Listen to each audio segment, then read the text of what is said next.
Welcome back to Nocturne Library, or welcome in if you're new here. I'm Oliver Marsh, and thank you for making this little corner of the night part of your routine when you're ready to wind down and fall asleep. If your mind's been busy today, you're in the right place. Tonight's sleep story, written by Nora Fielding, takes us aboard a Bronze Age galley on a clear Aegean night, sailing home through the Greek islands beneath a sky full of steady stars. You'll settle into the familiar sway of the ship as dark water folds softly along the hull, oars rest quiet, and distant island lights appear one by one along the horizon. Temple shores drift past in pale stone and moonlight, the air carries salt and warm wood, and every sound is close and low, robe shifting, water lapping, a sail breathing gently overhead. If you'd like to like or subscribe, it really does help me keep making these stories. So let your shoulders drop, unclench your jaw, and take one slow breath in and out. And when you're ready, we'll step aboard. Chapter 1. Settling beneath the wool cloak in the stern of the moonlit galley. The wool at your chin is a little rough where the nap has flattened with use, and beneath your back the deck is still warm under you as the galley lifts and settles. Above the curved hide windbreak, the moon has laid a pale edge along the rim of the stern shelter, and beyond it the square sail moves once, a long, rounded breath in the dark. Before much more of the night has passed, pale coasts will come and go without haste, while the shipped oars rest inboard and let the boat take the westward line by wind and current. For now you stay where you are, already arranged in the hollow of the stern. You fit easily into the hollow of the stern. The planks are firm but not hard in the way stone is hard. Through the seams, darkened with pitch, a sweet tar scent rises whenever the air shifts under the windbreak. Salt lies over it, and under that, resin and the dry smell of the hide screen. Beside you, where your hand can reach without effort, folded cloaks are stacked in a low woolen wall, thicker near the stern post where they have slumped into one another over the years. Their edges are lanolin smooth in places and pricklier in others where burrs or old salt have stiffened the weave. Near them sits the coiled hawser, broad as your wrist where it turns back on itself, its fibres tarred and dark, carrying that same worked smell of rope that has lived in sea air so long it hardly seems separate from the vessel anymore. You know where they are by touch. The boat moves in a way your body can learn quickly.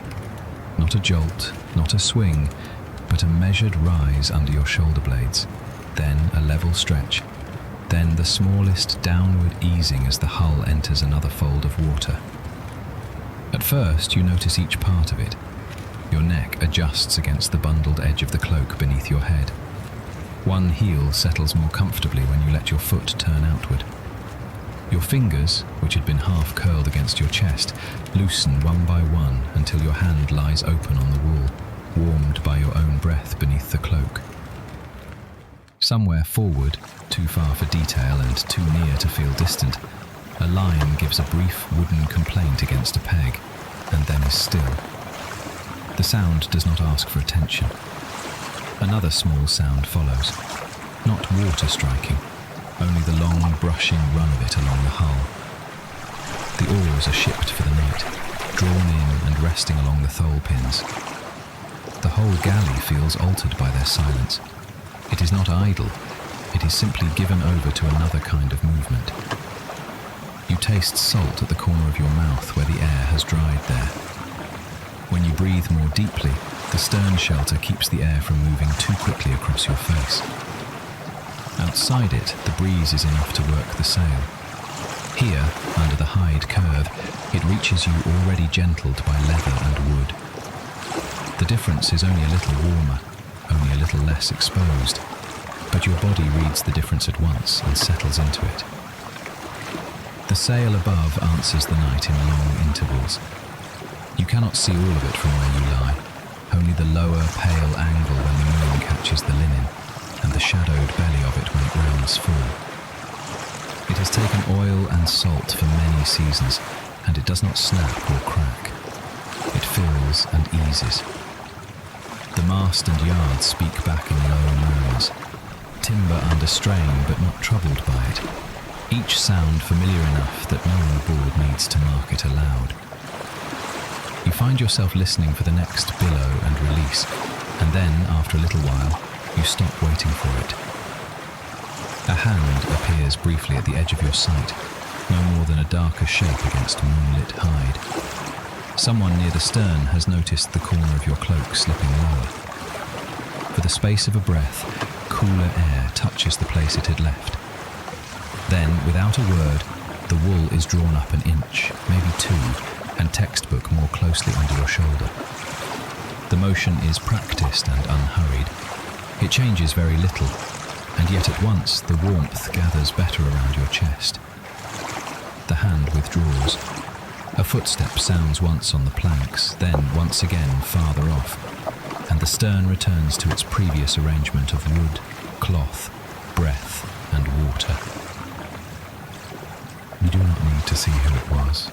The crew around you remain mostly as presences made known by care.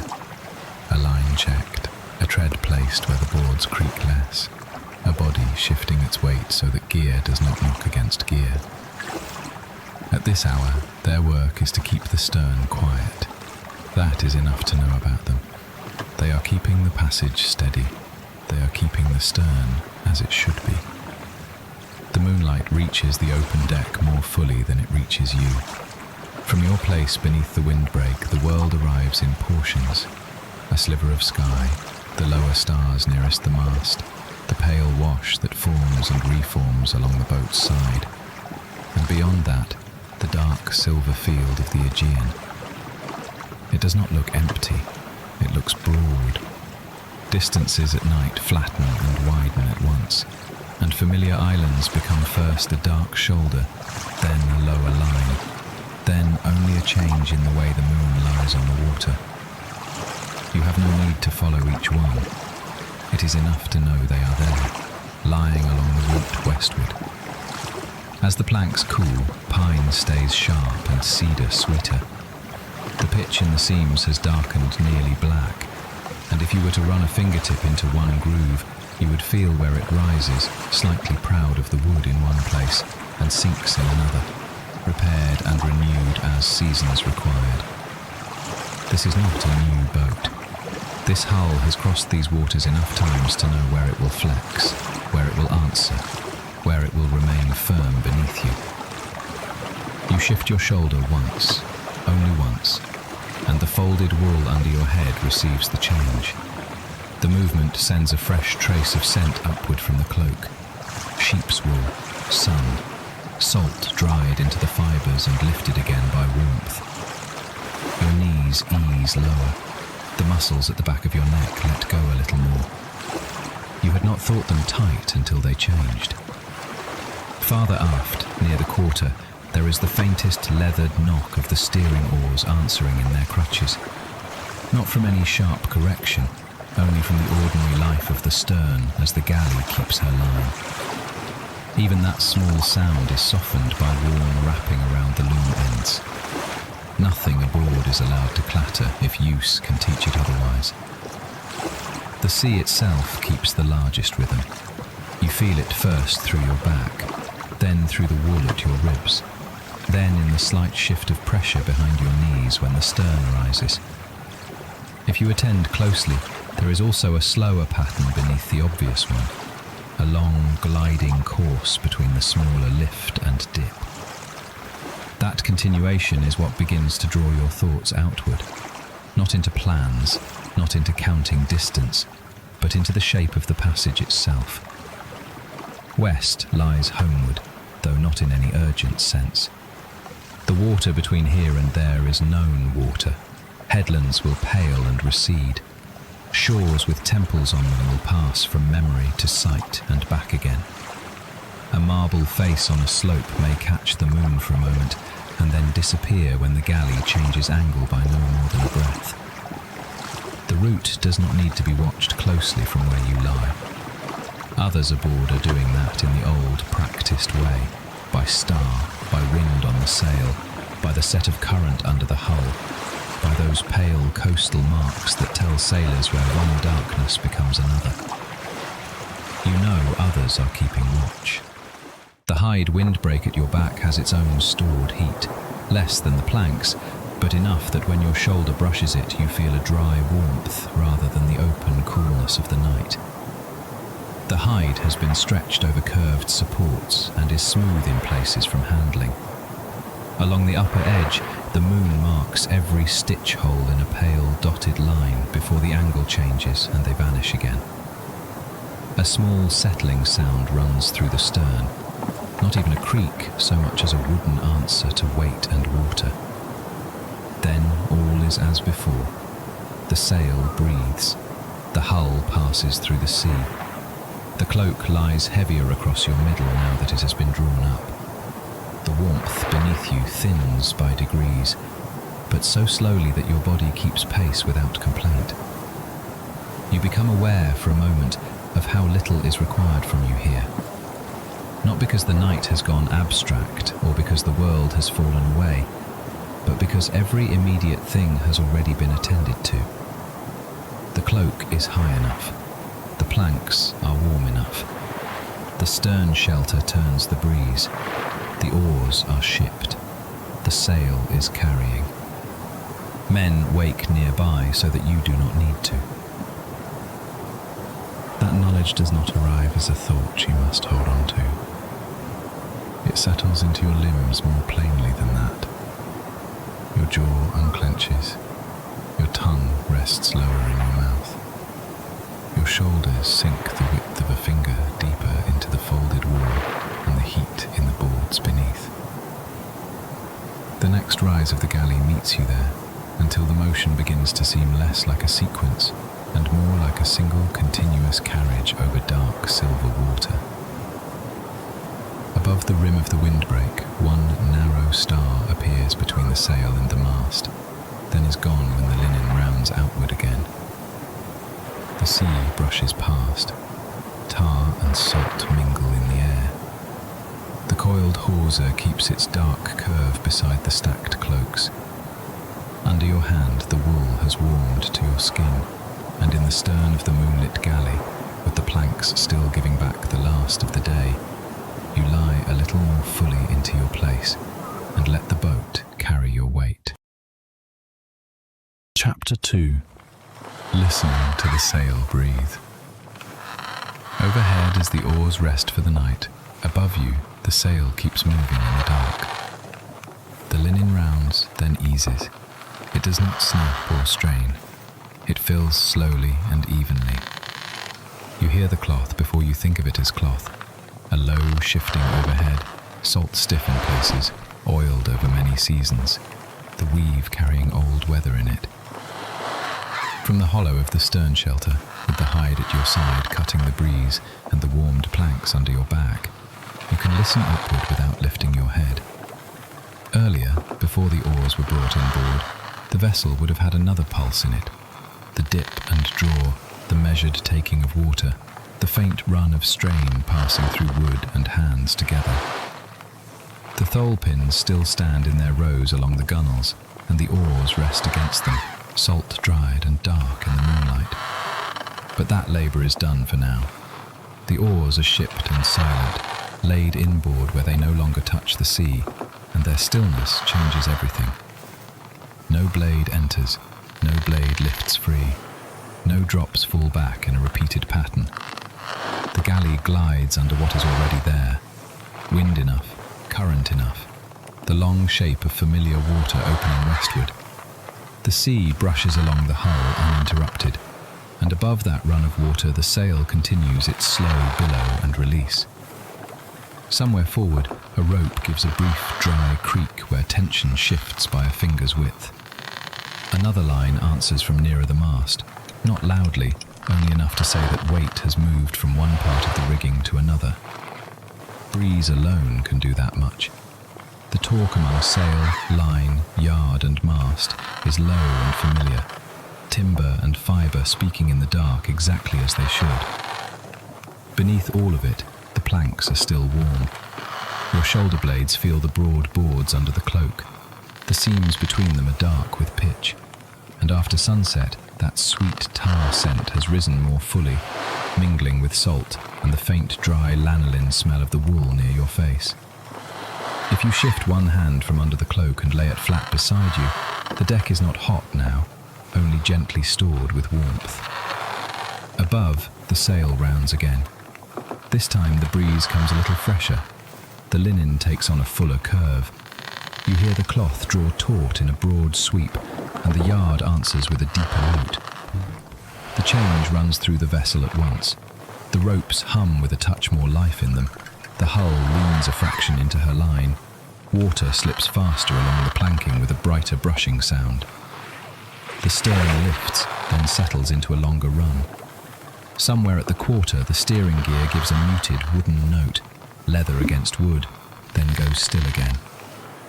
For a few breaths, the wind freshens and the boat moves more firmly. The sail has a rounder belly. The pressure under your back alters by less than a hand's breadth, yet you feel it plainly. Not a jolt, not a demand to brace, only a firmer taking hold. The whole boat draws on with more intention, and the pulse of it gently quickens your own. Then the breeze thins again. The linen loosens. The yard relaxes in its slings. The rope sounds reduce to their slower interval. Nothing has been interrupted. The night has only deepened and eased again. You feel that release in yourself as plainly as if you had done it on purpose. One place in your neck lets go. Your jaw loosens. A foot that had kept some trace of readiness in it turns outward against the deck and stays there. The shipped oars say nothing. Their silence, worked for and complete, does more than any thought could do. Long shafts resting inboard, blades no longer tasting salt, wood drying in the night air. They are not abandoned, only at rest. The motion is even. The thought comes through the body before it comes as words. The lack of repeated jolt from stroke to glide, the evenness of the hull's motion under your ribs, the way your back no longer expects the next effort from the boat. The cloak lies heavier now because you are no longer listening ahead for interruption. Above the windbreak, the moonlight catches the lower edge of the sail for a moment, enough that you can picture its surface even without looking straight at it. Old linen, patched and oiled. At night it becomes simpler, a pale shape overhead against the dark.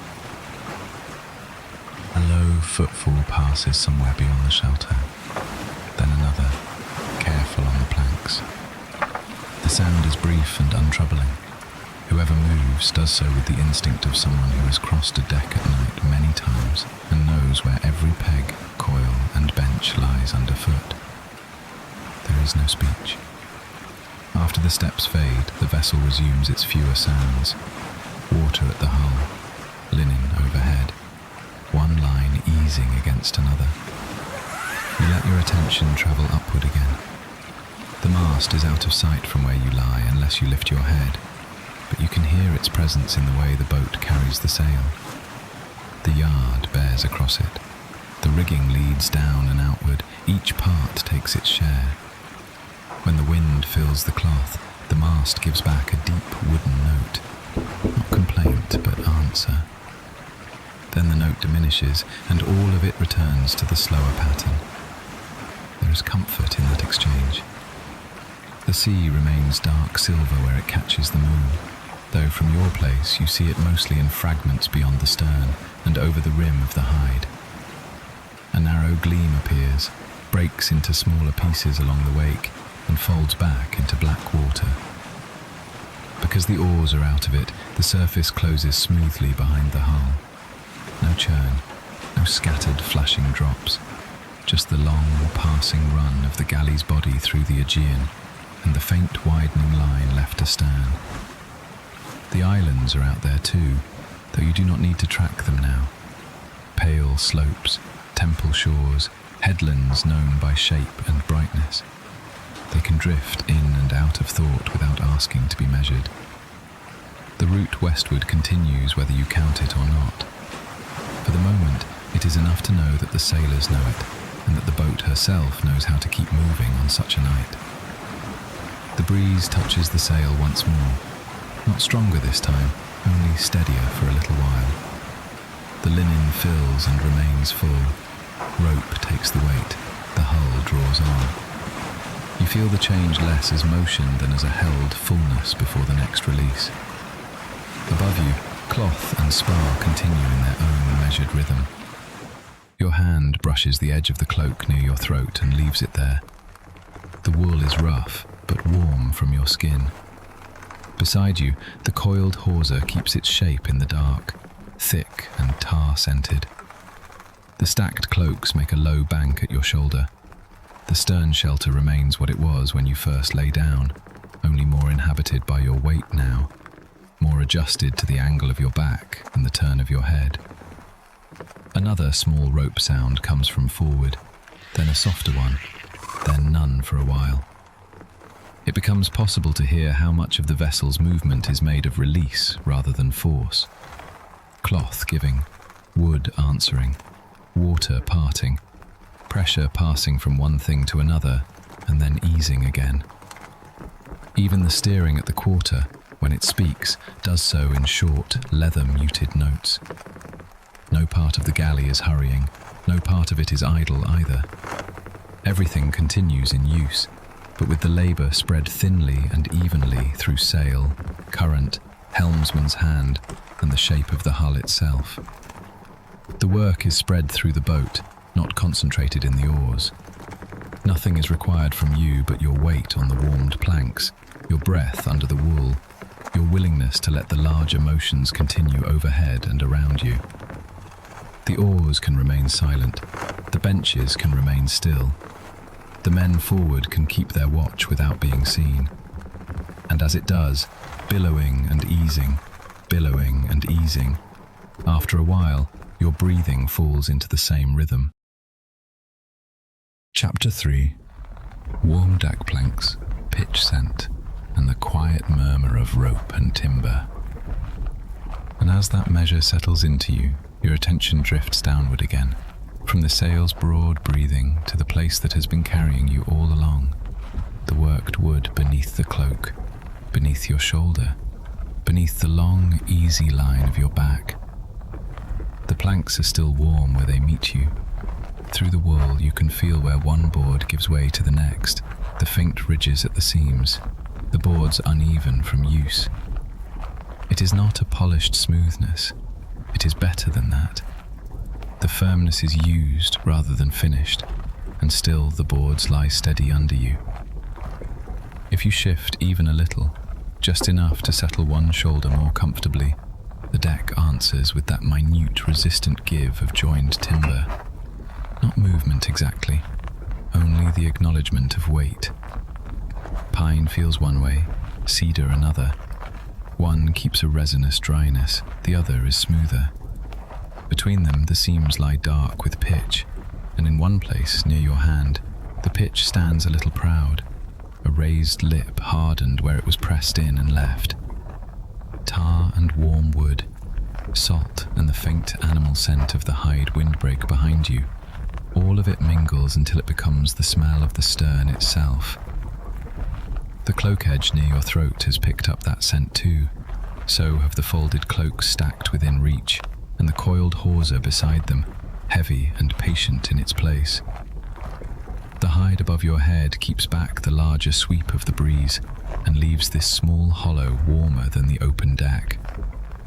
Even the air in the stern seems already lived in, breathed through wool, over wood, past oil and rope and hands, and made companionable by that use. Below all of it is the low conversation of joined things doing what they were shaped to do. A plank gives a dry tick somewhere forward where the day's warmth leaves it by degrees. A rope under strain shifts with a fibrous little complaint, and then rests again. The mast sends down a rounded creak through its step, and the deck carries that note under your shoulder blades, so that you feel it leads almost as much as hear it. You hear the mast, yard, and lines working against one another.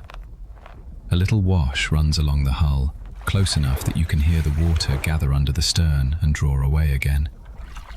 The sound is flatter here than at the bow, less cutting, more of a brushing passage under the planks. It comes and goes with a regularity that makes counting unnecessary. If you listen for the seam between water and wood, you can almost hear where the hull's curve turns it aside. Somewhere above, not far forward of the mast, a hand attends to a line. You do not see it. You know it by the change. First, a brief increase in tension, a firmer pull through rope and spar. Then the line is eased a little, and the mast answers at once. The note it has been making all this while lowers and softens. The yard settles into a new angle so slight that only the ear marks it. Then the rope stills. No voices follow, no feet hurry. The adjustment is so practiced, so exactly enough and no more, that the whole boat seems to breathe out through its timbers. After that, the creaking changes character. Not more quiet, only rounder. The strain that had been sitting in one place has spread itself more evenly. You hear it in the mast step, in the line that runs aft, in the sail's cloth above as it fills and then loosens with less complaint from the rigging. Somewhere on the open deck, a sandal sole touches wood once, then again, and recedes. That is all. Not warning, not unrest. Only the boat telling of a small correction cleanly made. The boards now feel warm from your body as much as from the day. The small of your back has found the line of the deck and no longer argues with it. One heel rests heavier than the other under the cloak. Your hand, somewhere near the fold of wool at your middle, has gone slack without your noticing the moment it did so. These are not large changes.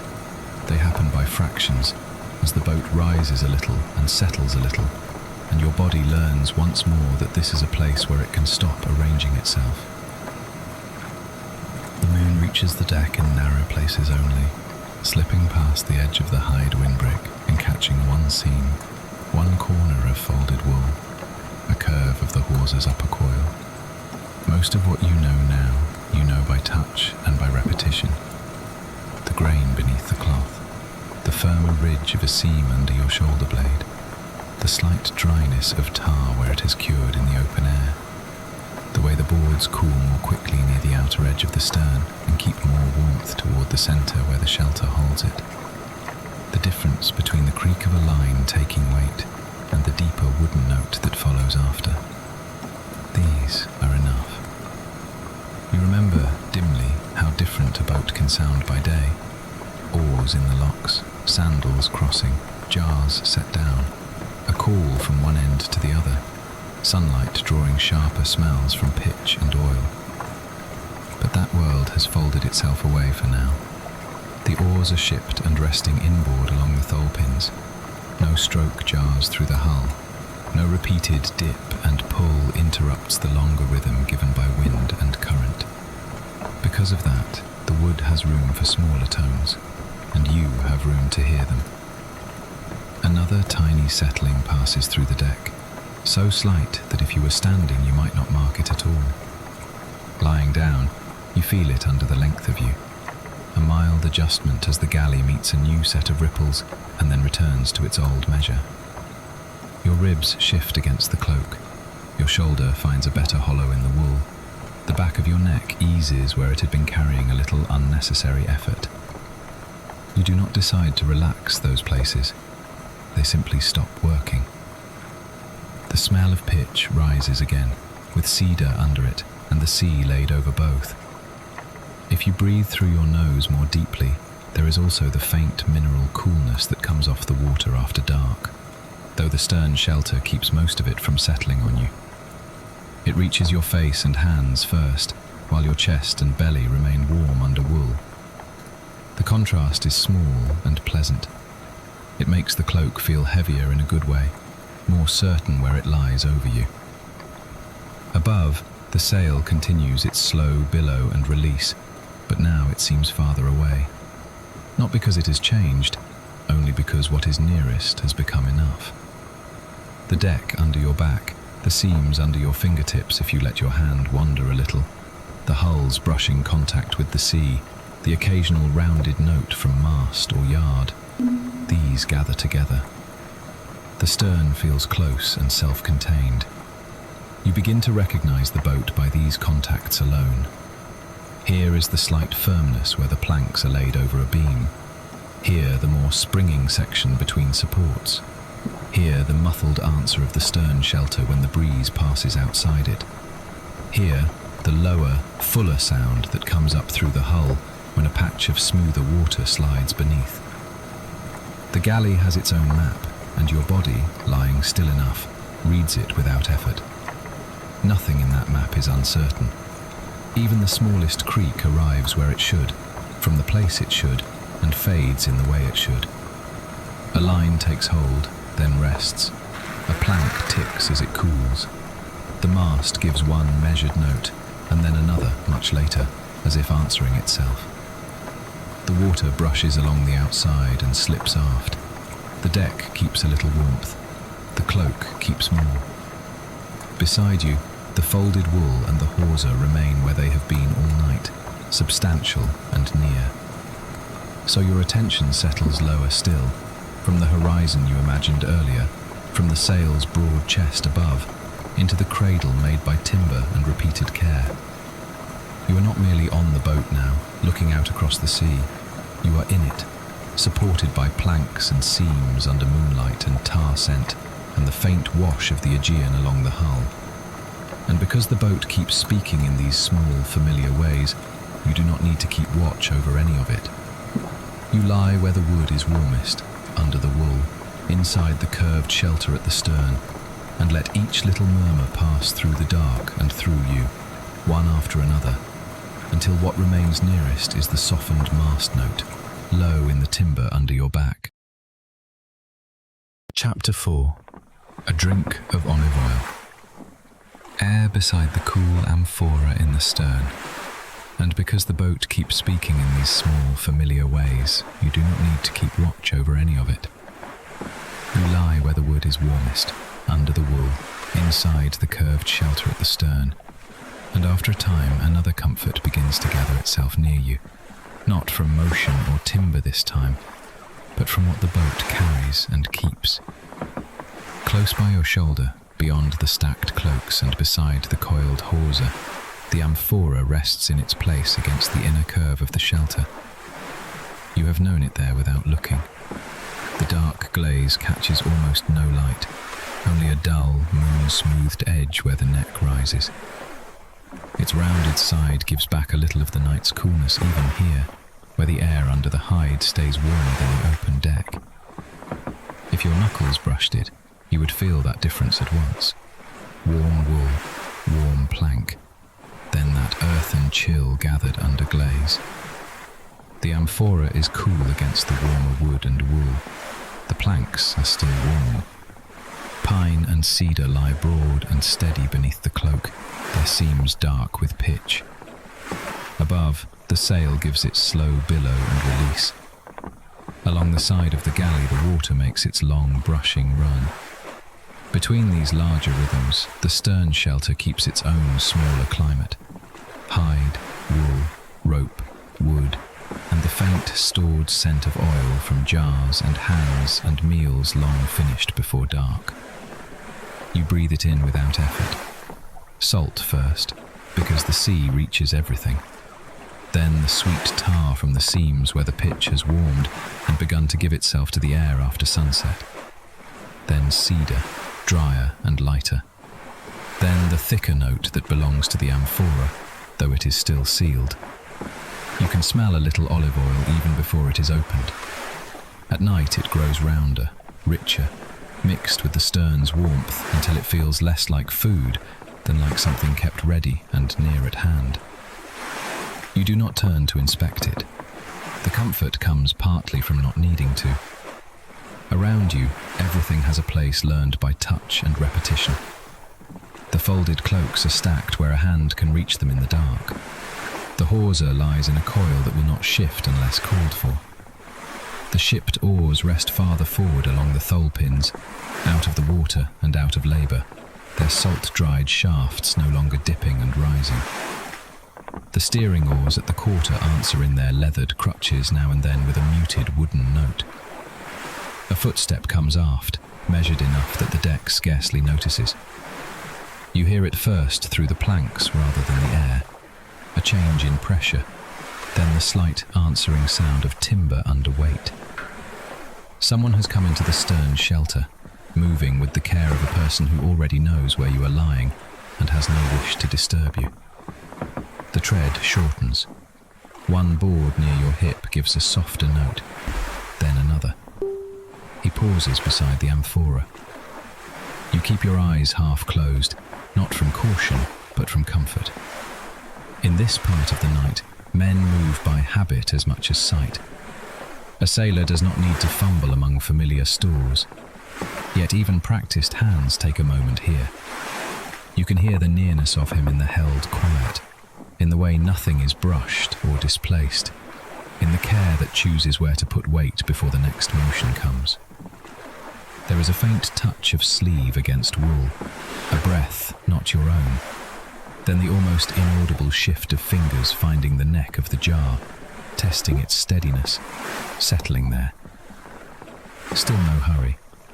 The Amphora remains where it has always been, and the hand on it remains light, careful not to wake you. The sound that follows is so small you might miss it if the rest of the boat were not already so spare. Resin answering a slow twist, cork easing against clay, a tacky little reluctance, then release. Not all at once. The seal gives by degrees, clinging, loosening, yielding another fraction. You hear the stopper turn in its bed, pause, turn again. A faint, dry kiss of resin pulls free from the lip. In the quiet, the sound stands out. The air changes. Not sharply. Nothing aboard happens sharply now. First, there is only the sense of something opening in the dark beside you. Then the scent begins to rise. Rich, green gold, soft at first and then fuller. Olive oil newly met by night air. It comes warm from the jar's mouth, though the clay stays cool, and for a moment the smell is thick and rich. There is fruit in it still, but deepened and mellowed by storage, by clay, by the long keeping of it. For a few breaths it hangs above you, distinct from wool and hide and tar. The first bloom of it reaches under the edge of your cloak and rests there. It mixes with lanolin from the wool, with salt dried in its weave from earlier nights, with the tar sweetness rising from the seams, and instead of covering them, it rounds them, makes the whole small shelter seem more inhabited, more tended. You do not move. You are being cared for in the dark without being summoned into it.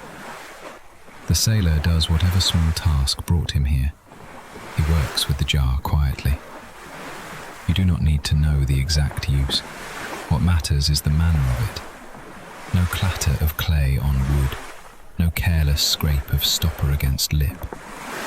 You hear only a contained movement, close to the body, and then a pause while the oil settles back against the inner wall of the Amphora with a thickness unlike water. Even that has its own sound if you listen long enough. Slower, denser, a low glug folded almost entirely into the jar.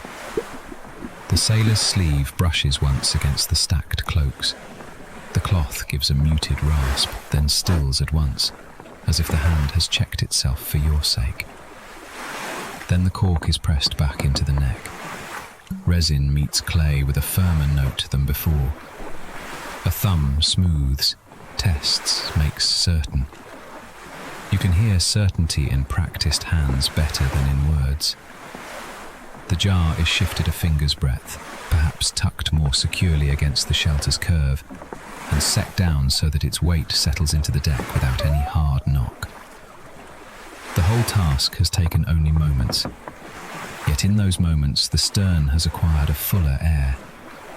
The footstep withdraws. One board answers, then another, and then the sailor is no more than a place of warmth and skill returned to the rest of the vessel. Somewhere farther forward, a rope gives a brief fibrous complaint and rests. Above, The sail rounds a little as the breeze freshens, then loosens again, the linen rubbed with oil and salt over many seasons, moving with that chest-like rise and release you have already come to trust. The boat continues westward through familiar water. Nothing has altered except that a richer scent remains. It lingers in the stern shelter. Each breath draws a little less of it than the last, but enough stays to mark the air. Olive oil, tar, cedar, salt, wool.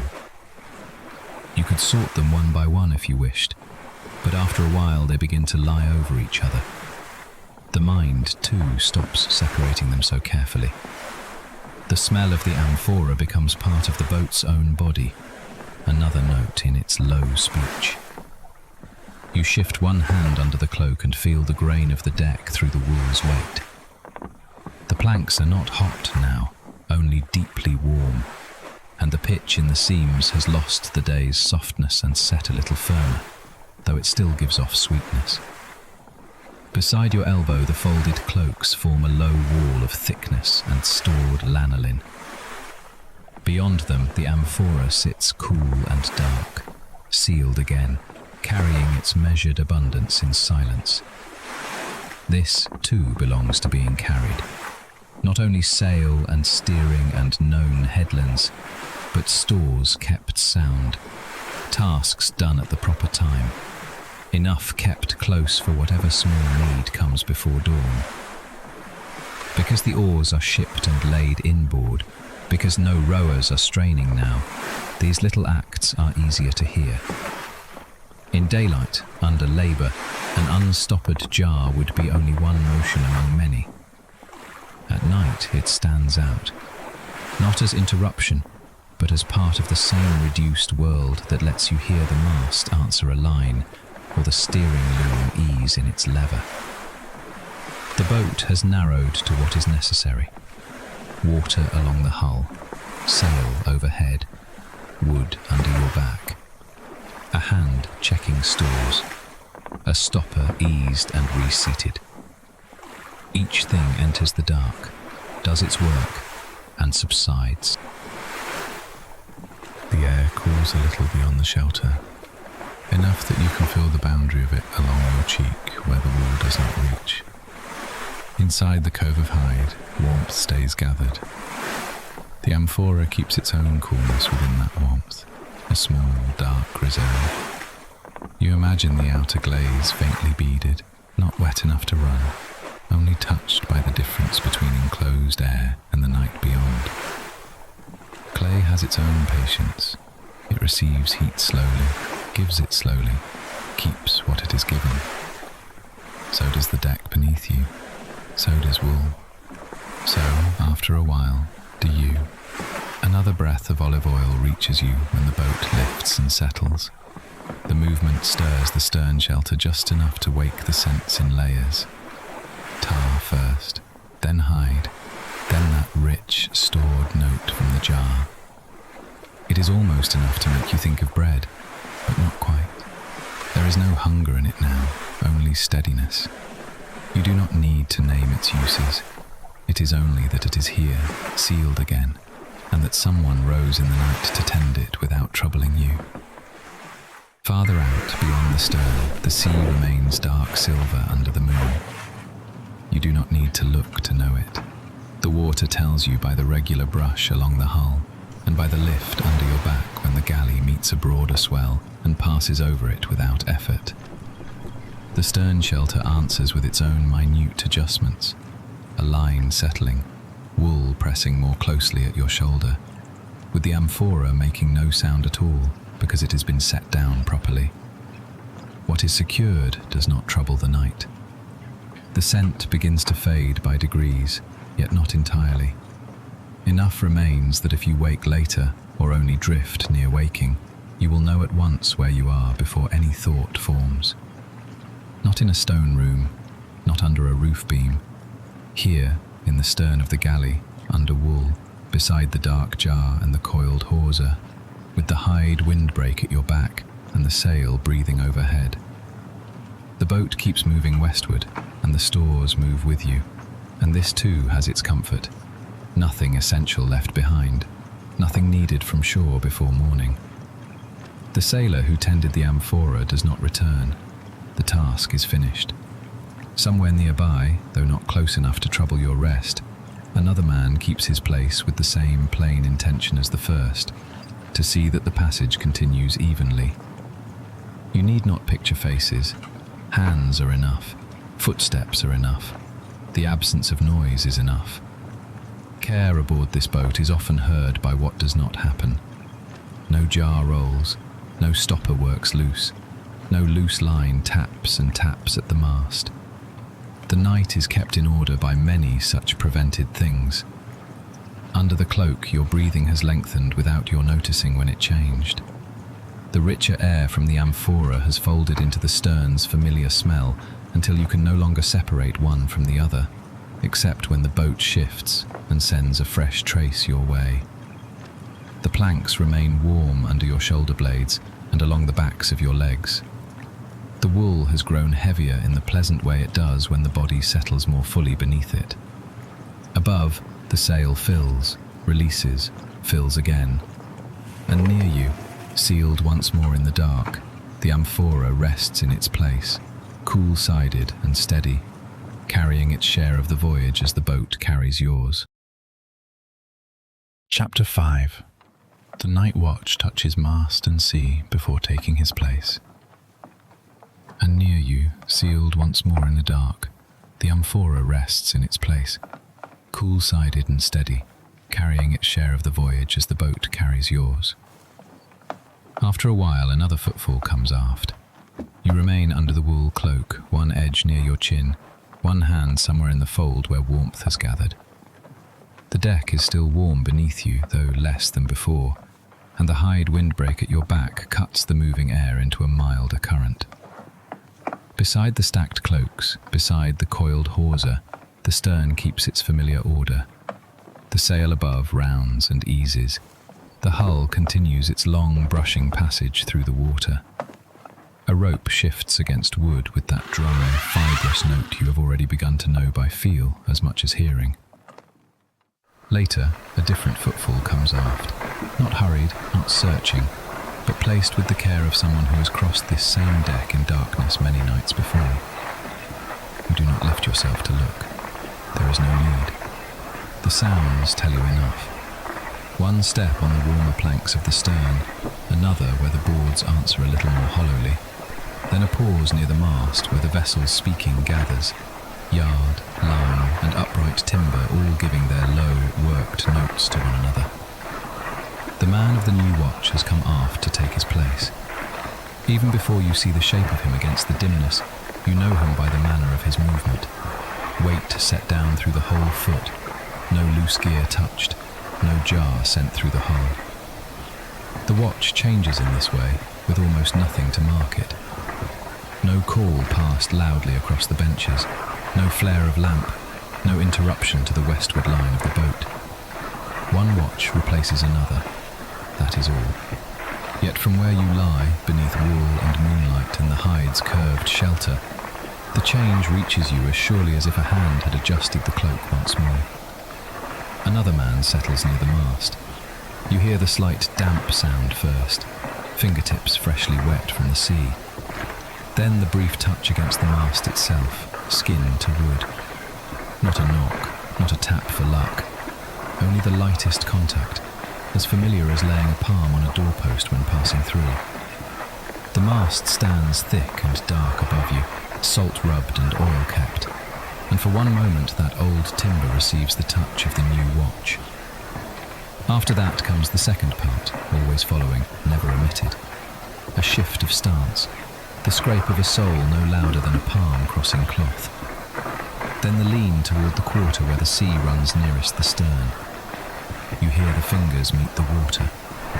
It is not much of a sound, just a small interruption in the brushing flow along the hull, but because everything else is so measured, it carries clearly. He wets his fingers, touches mast and sea, then takes his place. The boat does not alter for the gesture, and yet your rest alters a little. Solitude gives way to company of the least demanding kind. Not conversation, not attention, only the knowledge of another wakeful human being placed within a few arm lengths of you, facing outward where you need not. His task is narrow and sufficient, to remain aware while you drift farther from it, to feel what the steering oars are saying in their crotches, to hear if the sail changes its note, to notice the pale run of coast if it draws nearer or falls away.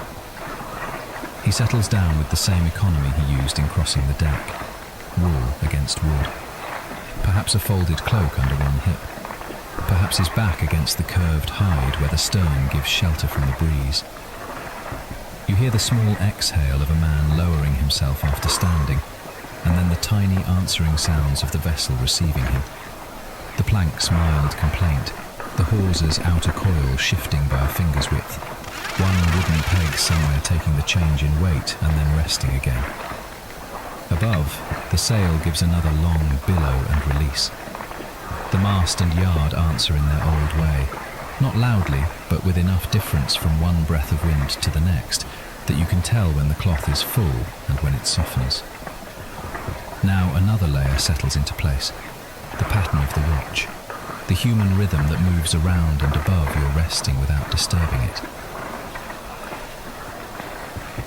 A little farther forward, someone else, perhaps the man relieved, passes away from the stern with equal care. 2 steps, then 3, fading into the larger body of the galley where the benches lie in rows and the shipped oars rest inboard. Their blades, salt-dried and silvered by moonlight when you glanced at them earlier, make no sound now. Their stillness changes the whole nature of the vessel. With no stroke entering the sea, no regular dip and pull, the boat seems to lengthen into the water, to glide more than travel. You feel that difference again as the watchman takes over. This is not a night of effort, but of keeping. A hand near the mast adjusts something small, not a hauling in, not any labour that would strain or wake the whole boat. Only a line eased slightly through fingers that know by touch how much is enough. The rope gives one faint slide against wood. The yard alters its note. The sail, relieved of that tiny excess of tension, draws and settles more evenly. You do not need to understand the knot or the hitch to receive the result. The boat's motion under you smooths by so little that another kind of mind might miss it. Lying as you are, with your shoulder settled into the cloak and your lower back finding the warmed give of the planks, you feel it at once. The watchman remains where he has placed himself. You can sense the direction of his attention by what does not happen.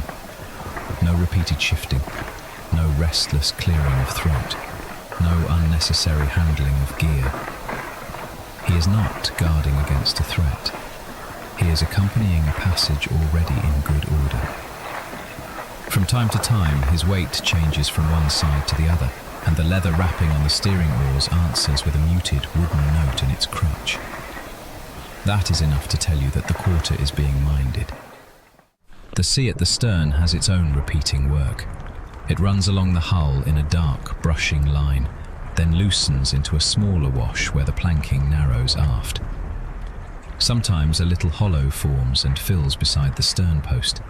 Sometimes the water smooths out at once, as if the boat has crossed into a more level patch between swells.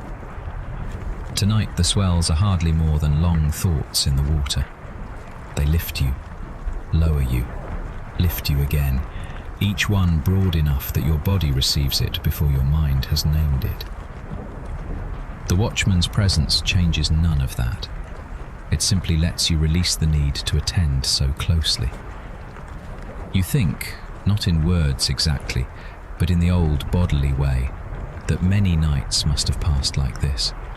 Many men taking the watch in turn. Many hands touching mast, then sea. Many crossings in which one sleeper lay in the stern while another stayed upright nearby, hearing what changed and what did not. The thought does not lead anywhere. It does not need to. It is enough that the custom has worn itself into the boat as surely as the leather wraps around the steering oars. as surely as the mast is smooth where hands often touch it. A breath of cooler air reaches in over the stern and slides under the edge of the cloak at your neck. Before the chill can travel farther, your fingers find the wool and draw it a little higher. The movement is small, practiced even in half rest. The cloth rasps softly over itself. Warmth gathers again around your throat and shoulder. Nearby, the watchman notices without making anything of it. You know this because a moment later he shifts one of the folded cloaks with a single economical movement, bringing its bulk a little closer to hand in case it is wanted later. He does not offer it.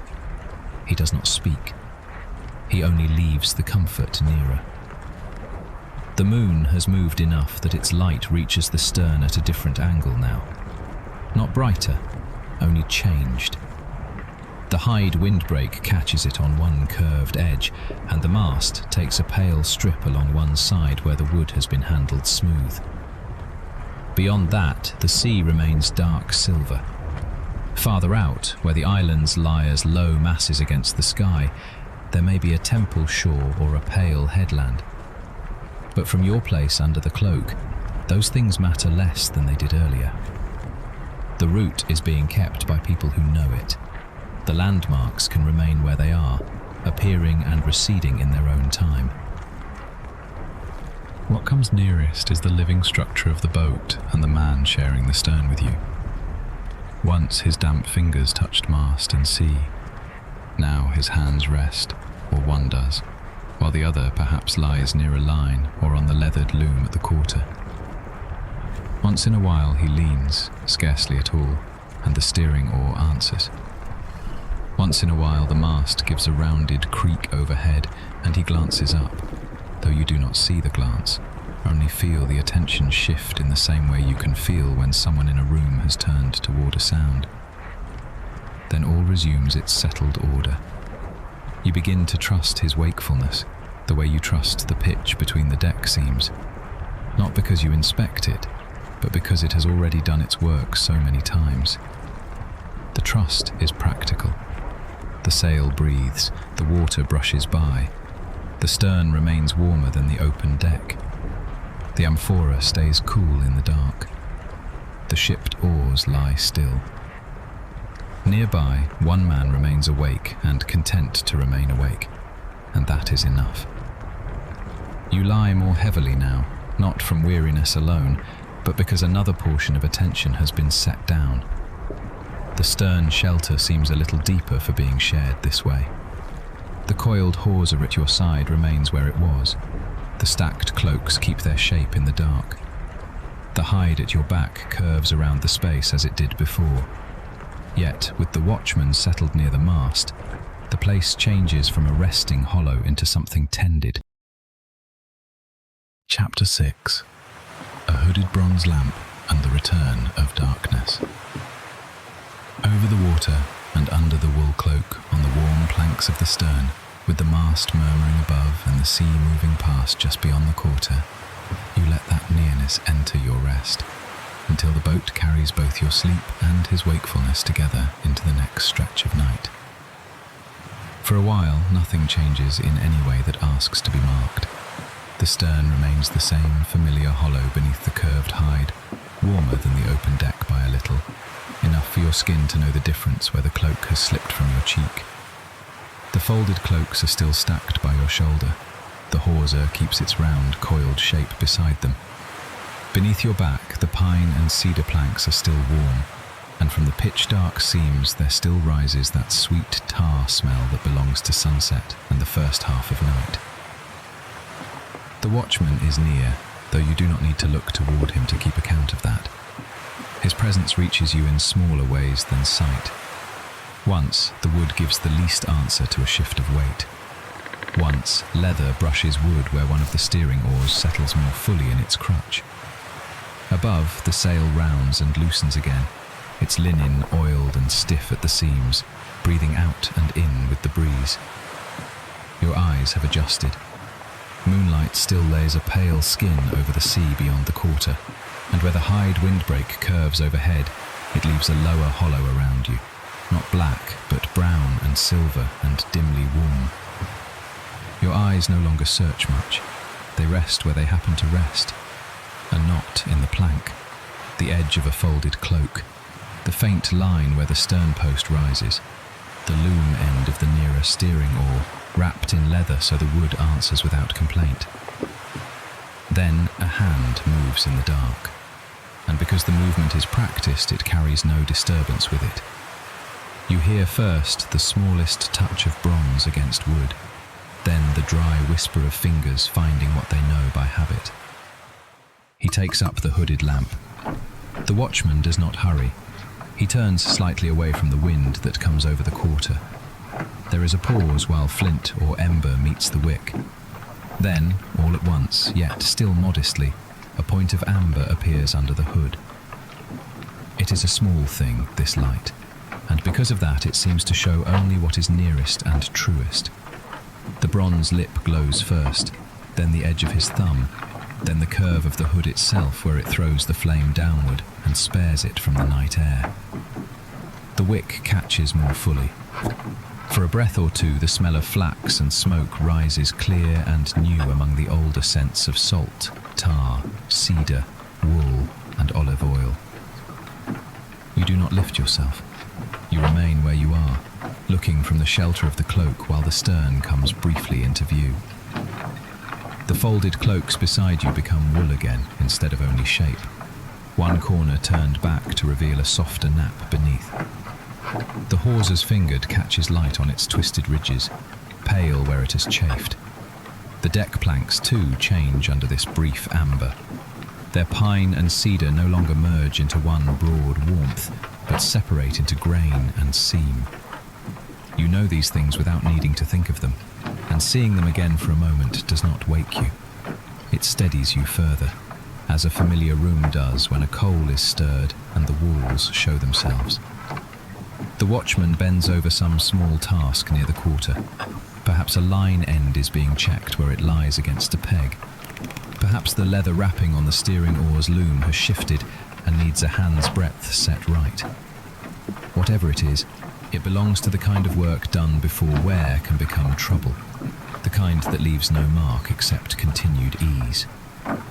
The lamp tips slightly, and the steering oars come into view. Their loom ends, wrapped in leather, drink the light rather than throw it back. You can see where years of palms have darkened the bindings, where the edges have softened, where one stitch has been replaced with another hand's work long ago. The wood beyond the leather is smooth in places, its grain running lengthwise into the dim.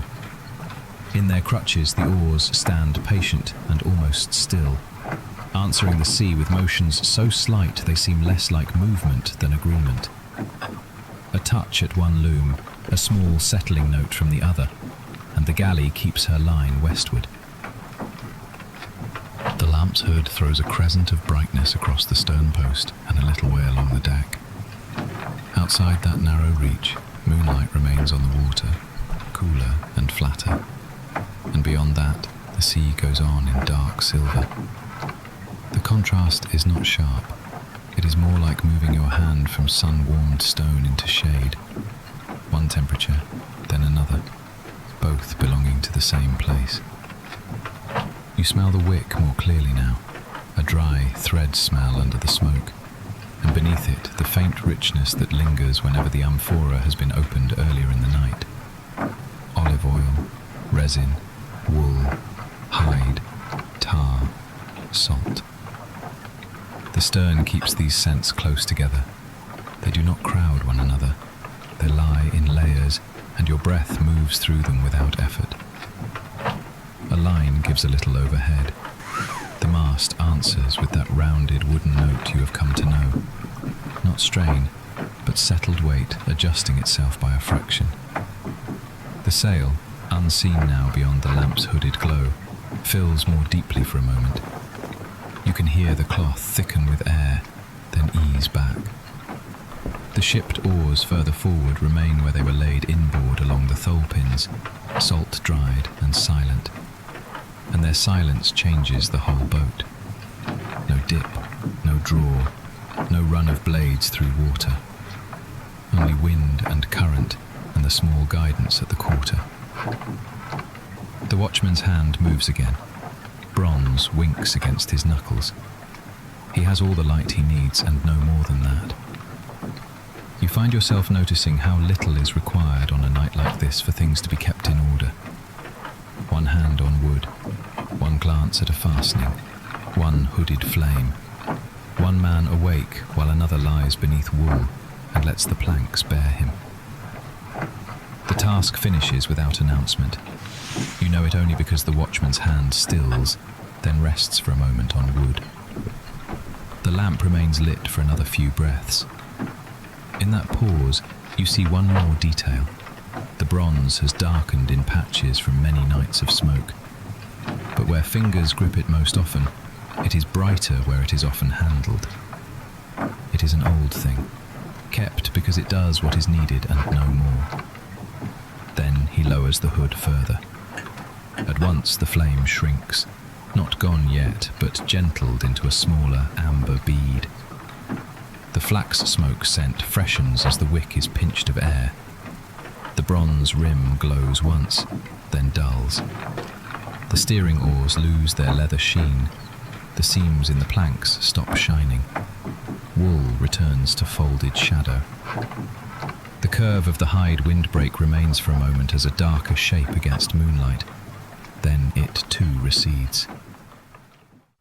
When the lamp goes out, you still know where everything is. Your eyes have been given the measure of what surrounds you. Because of that, the dimness no longer feels like concealment. It feels spacious, with known edges. You know where the cloaks are stacked, where the hawser lies, where the stern post rises, where the steering oars stand in their crutches, where the watchman has settled again near the quarter. You do not need to see them to rest among them. The smell of the wick remains for a little while, thinning slowly into the older air of the boat.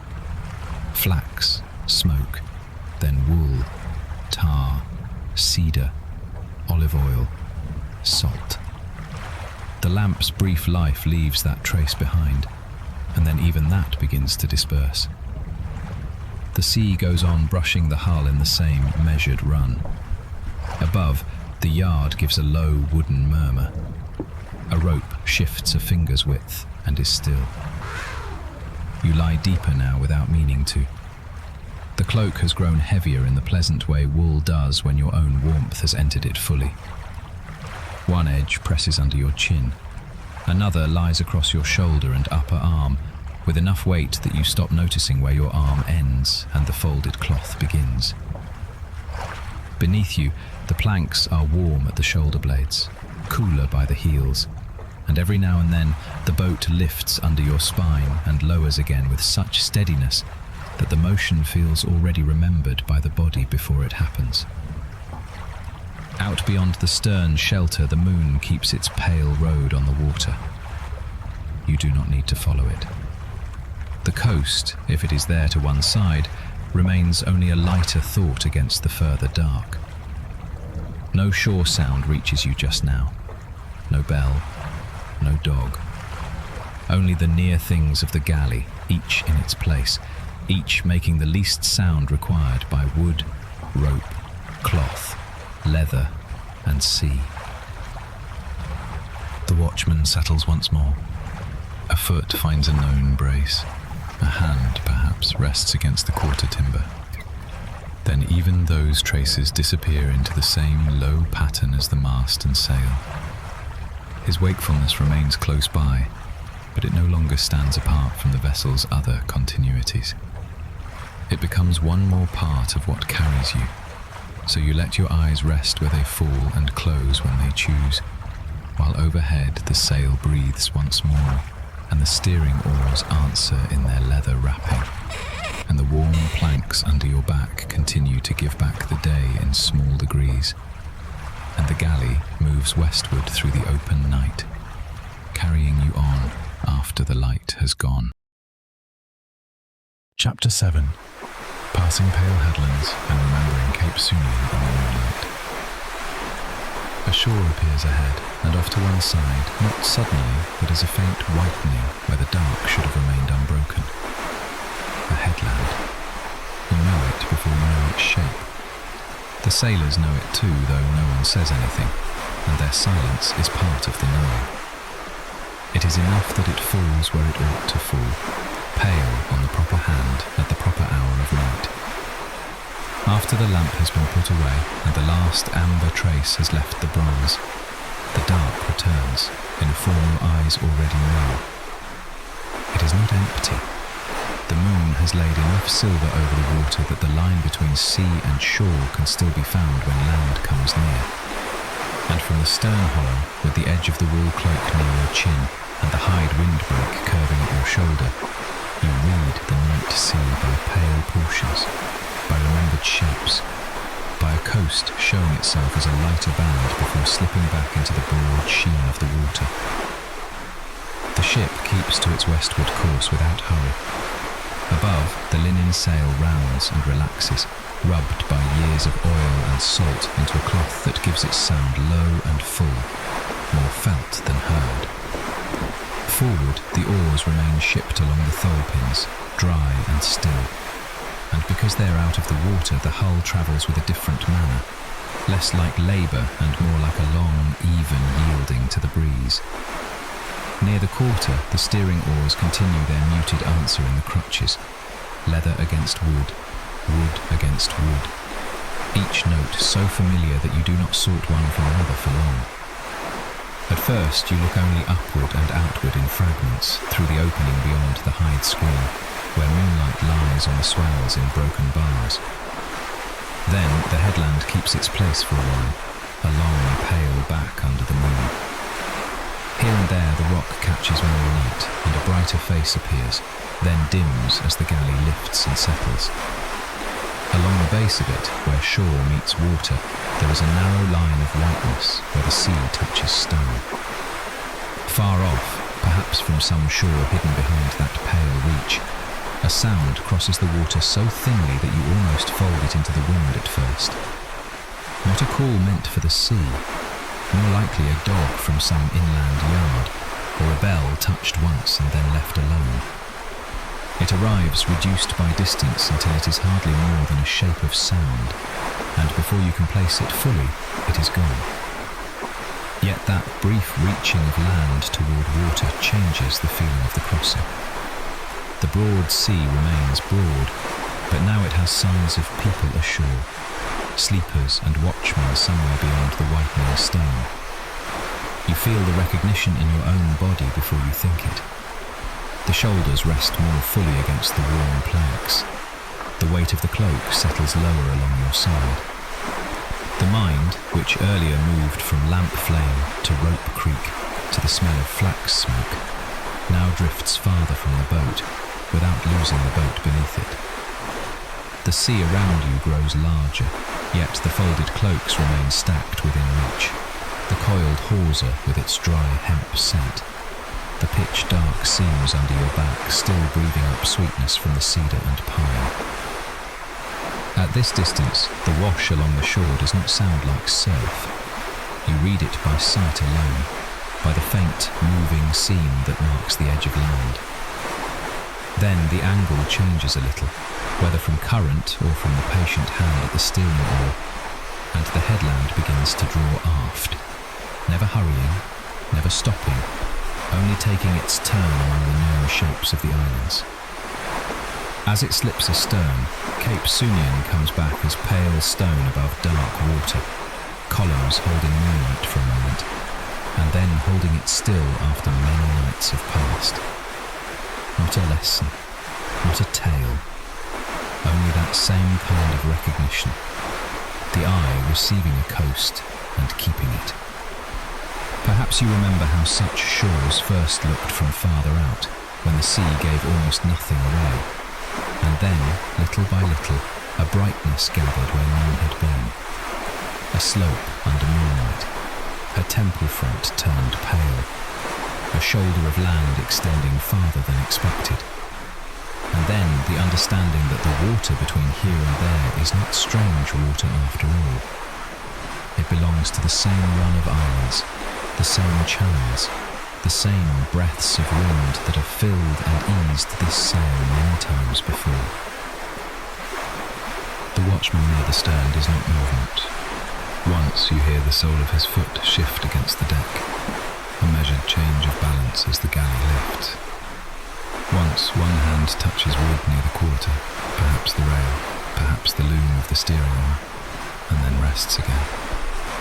His attention is directed outward, but not sharply. He is not searching the coast as though it might deceive him.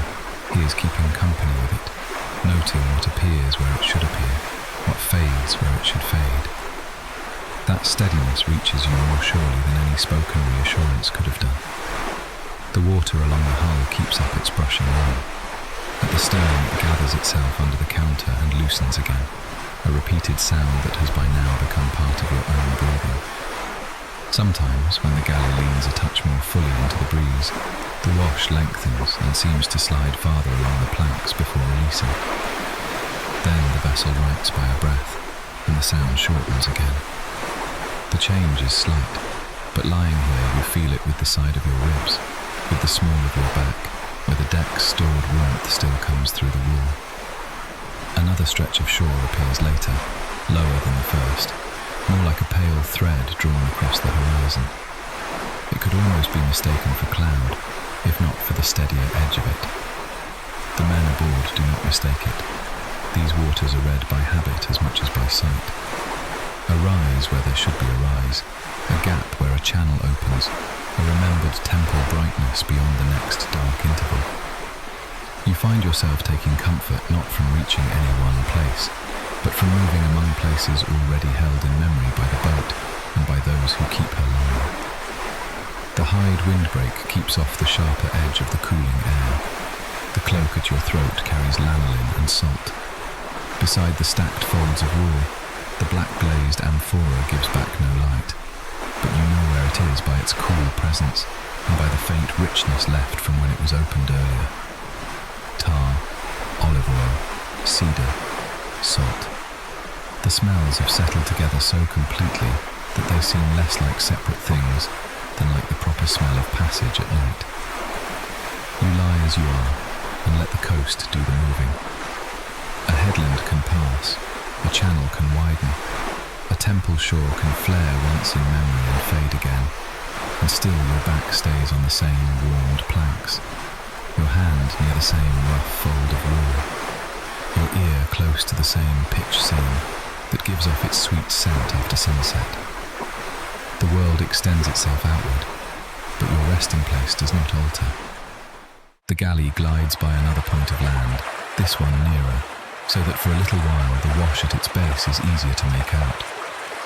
The moon lays a narrow silver edge on the rock, and then the angle alters and the edge is gone.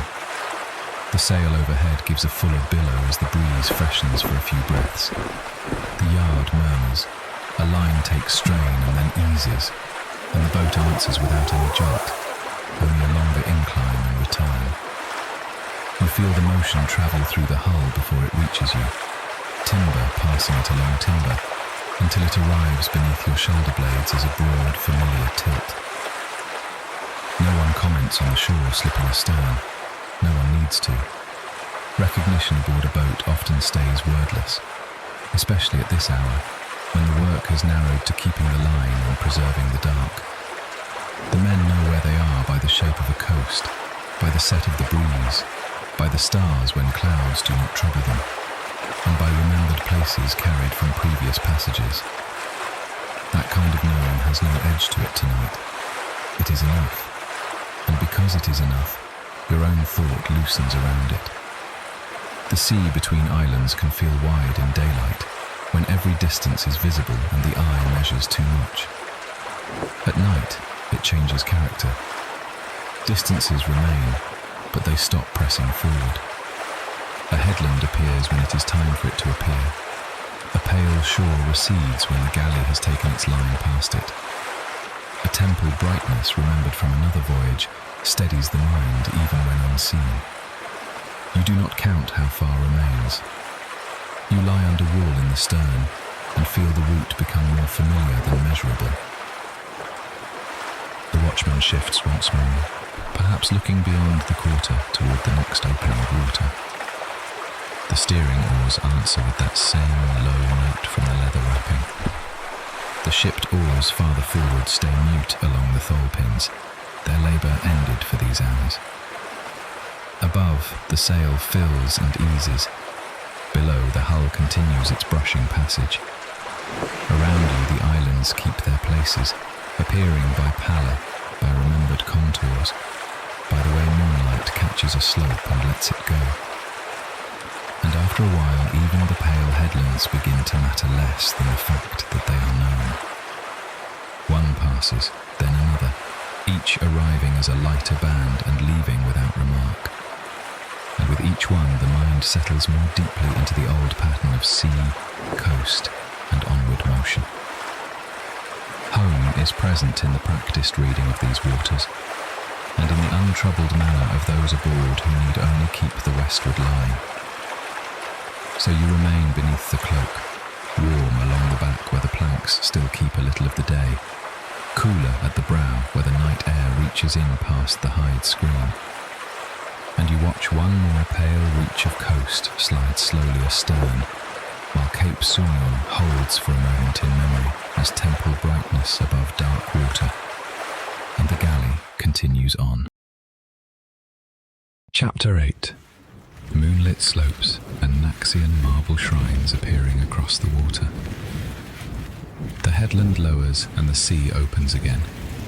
After a time, the sea beside it opens into a broader dark, silvered where the moon lies on it, and black where the angle changes. You do not lift yourself to follow the shoreline. It is enough to let it come and go at the edge of your sight, while your shoulders stay settled into the cloak and the stern keeps its familiar shape around you.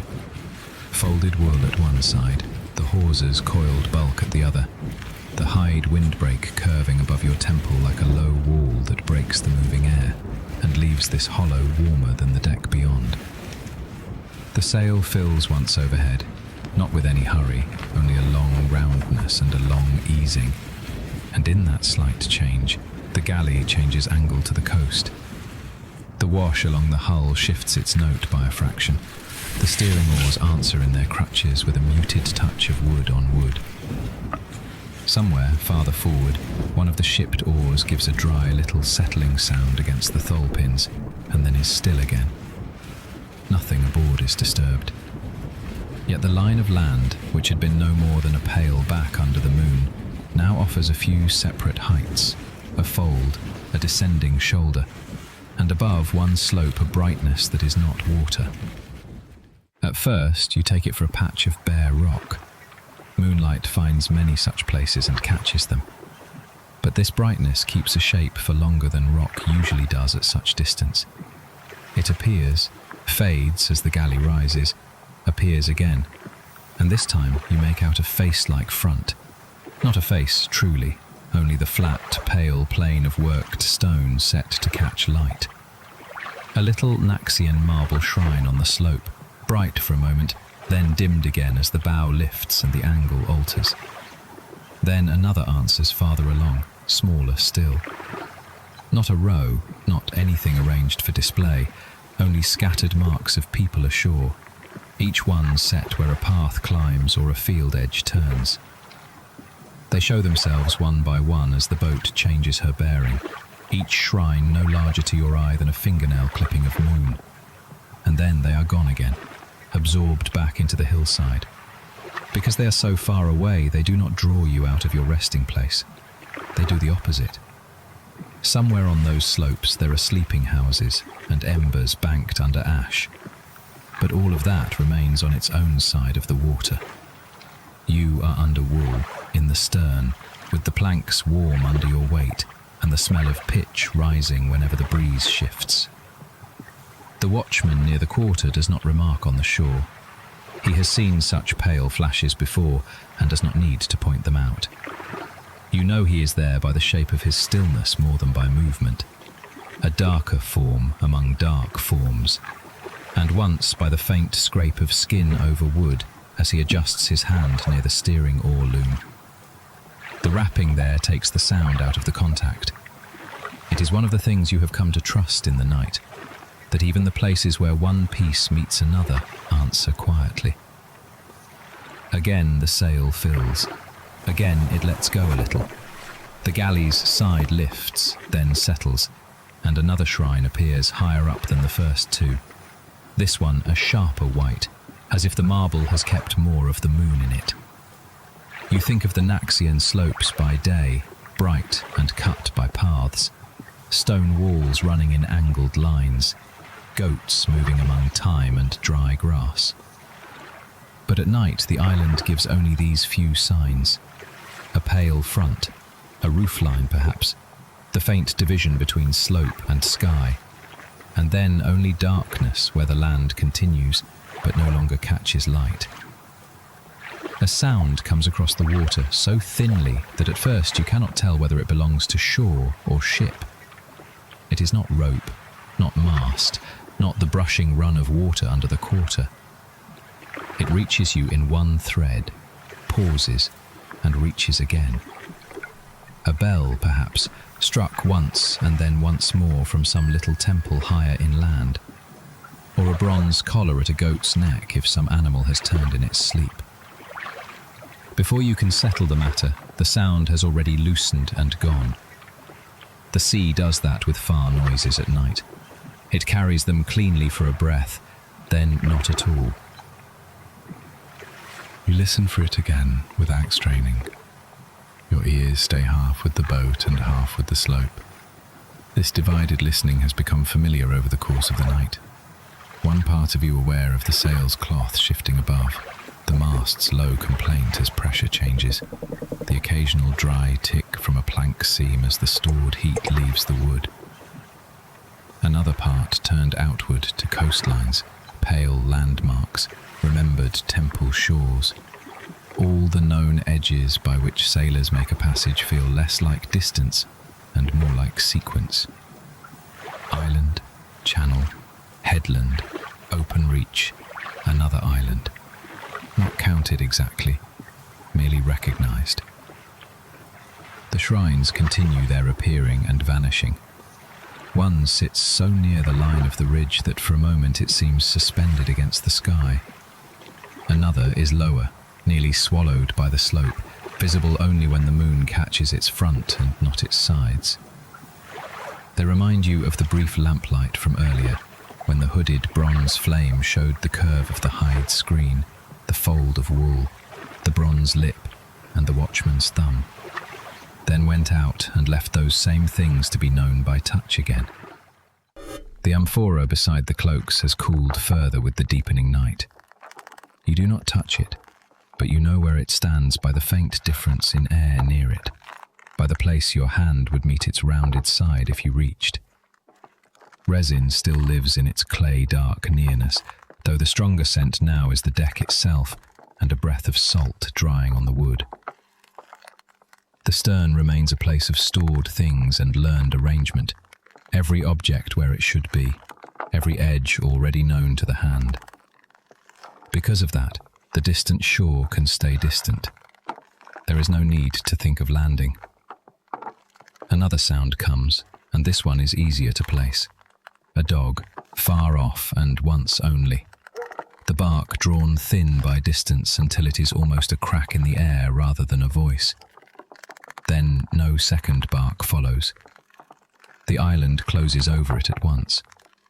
You picture, without effort, a courtyard wall warmed all day and now giving back its heat to the animal's flank. A turn of the head toward the sea for no reason beyond habit. The picture does not sharpen further. It does not need to. It is enough that life ashore exists in these brief proofs and then recedes. The galley glides on. Her westward motion is felt not by speed but by change in relation. The shrines slip from ahead to a beam, from a beam toward aft. The slope that had been a single dark mass begins to separate into one nearer shoulder and another behind it. The moon's track on the water shifts from one side of the hull to the other by a little. Even your own resting place tells you of the turning. The pressure along your hip changes by a finger's width as the boat takes a slightly different set under the wind. The cloak's weight draws more across one knee than the other. A lock of hair at your temple stirs, then lies flat again. No one aboard speaks. There is no need to mark the shrines with names. Names belong to daylight, to bargaining at a quay, to asking whose goats graze which slope, to hearing from what family a shrine was raised or which path reaches it. At night, from the stern, the islands are known by shape and sheen. That is enough for the crossing. The men who keep the boat on her line need only these fragments. A pale rise here, a darker cut there. The remembered relation between one coast and the next. For a while, the land draws a little nearer, or seems to. The marble flashes are brighter now, but also fewer, because the angle has changed, and many fronts no longer catch the moon. One remains visible for several breaths together, a tiny white mark above what may be terraced ground. Then the boat rises, the line of the slope interrupts the marble, and the shrine is gone. The water between ship and shore looks almost level from where you lie, though your body knows better. Lift and dip continue under you, never enough to displace, only enough to remind. The hulls run through the sea remains even. Sometimes a small slap reaches the quarter where a changing ripple meets the planking. More often it is only the long brushing sound, as if a hand were drawn steadily along the outside of the boat. Overhead the sail keeps its chest-like motion, cloth rubbed by years of oil and salt, full for a little while, then less full, then full again. The pattern enters your breathing without your trying. The shrines begin to fall behind. Those that remain visible are farther apart and less distinct, and now the island itself is more a broad, dark body than a place made of separate slopes. One last pale front catches strongly, then weakens, then catches once more as the galley moves through a small rise of water. It looks for that instant like a face turned seaward, not alive, not watching, simply made to meet the open air and moon. Then the angle closes and it becomes only darkness among darkness. You rest more deeply after that, not because anything has ended, but because the shore has shown enough. The islands are there, inhabited and orderly in their own night, with Naxian shrines on the heights, and perhaps a bell somewhere inland that may sound again after you have stopped listening for it. Yet none of it interrupts the passage. The land keeps to land, the boat keeps to water. Between them lies this broad, silver-black reach through which you are being carried. Chapter 9. The quiet steering oars and the slow turning of the galley. Westward. At the quarter, the steering oars rest in their crutches, one to either side, their loom ends bound in worn leather where hand and wood have met over many seasons. In the dark, they make only a faint sound. A faint nudge comes through the hull, not even a jolt, only a different grain of pressure under your back, and then a low wooden note from one leathered loom as it settles back against its support. At once, the wash along the planks changes by a thread, taking the hull at a slightly altered angle, and when you lift your eyes, the sail, a star near its edge, and the dark shoulder of shore no longer hold quite the same relation. The sound is smaller than a footstep. It belongs with the other night sounds you have been learning by ear, the sail drawing and easing overhead, a line giving one dry, fibred shift, the wash along the planks outside. Yet this one carries shape. It tells you that someone near the stern has laid a hand where it matters and altered the course slightly. You are still beneath the wool cloak in the stern hollow, your shoulder and hip finding the same boards as before, the curved hide at your back keeping off the higher edge of the breeze. Beside you, the folded cloaks remain stacked in their familiar block, and the coiled hawser gives off its dry hemp smell when the air shifts. Nothing aboard has changed in any large way. Yet, from where you lie, you can feel that the boat is being guided, not by effort now, but by touches so slight they travel through wood before they reach thought. You do not need to lift your head to know how lightly he is working. The helmsman is close enough that his work reaches you through the timbers, and far enough that he remains mostly a presence made of balance and patience. He is not wrestling anything. The sea does not require it tonight. He is only feeling the pressure in the blade, the answer of the current along the stern, the pull of the sail above, and making his small agreement with all three. The agreement passes through the vessel in a way you can feel more easily now than earlier in the night. The galley lifts, dips, and lifts once more, and in the second of those motions there is a fraction of turning, so slight that your body does not slide, your cloak does not shift, and the stacked wool beside you does not lean any differently. But the pressure under your spine firms and then releases in a new place.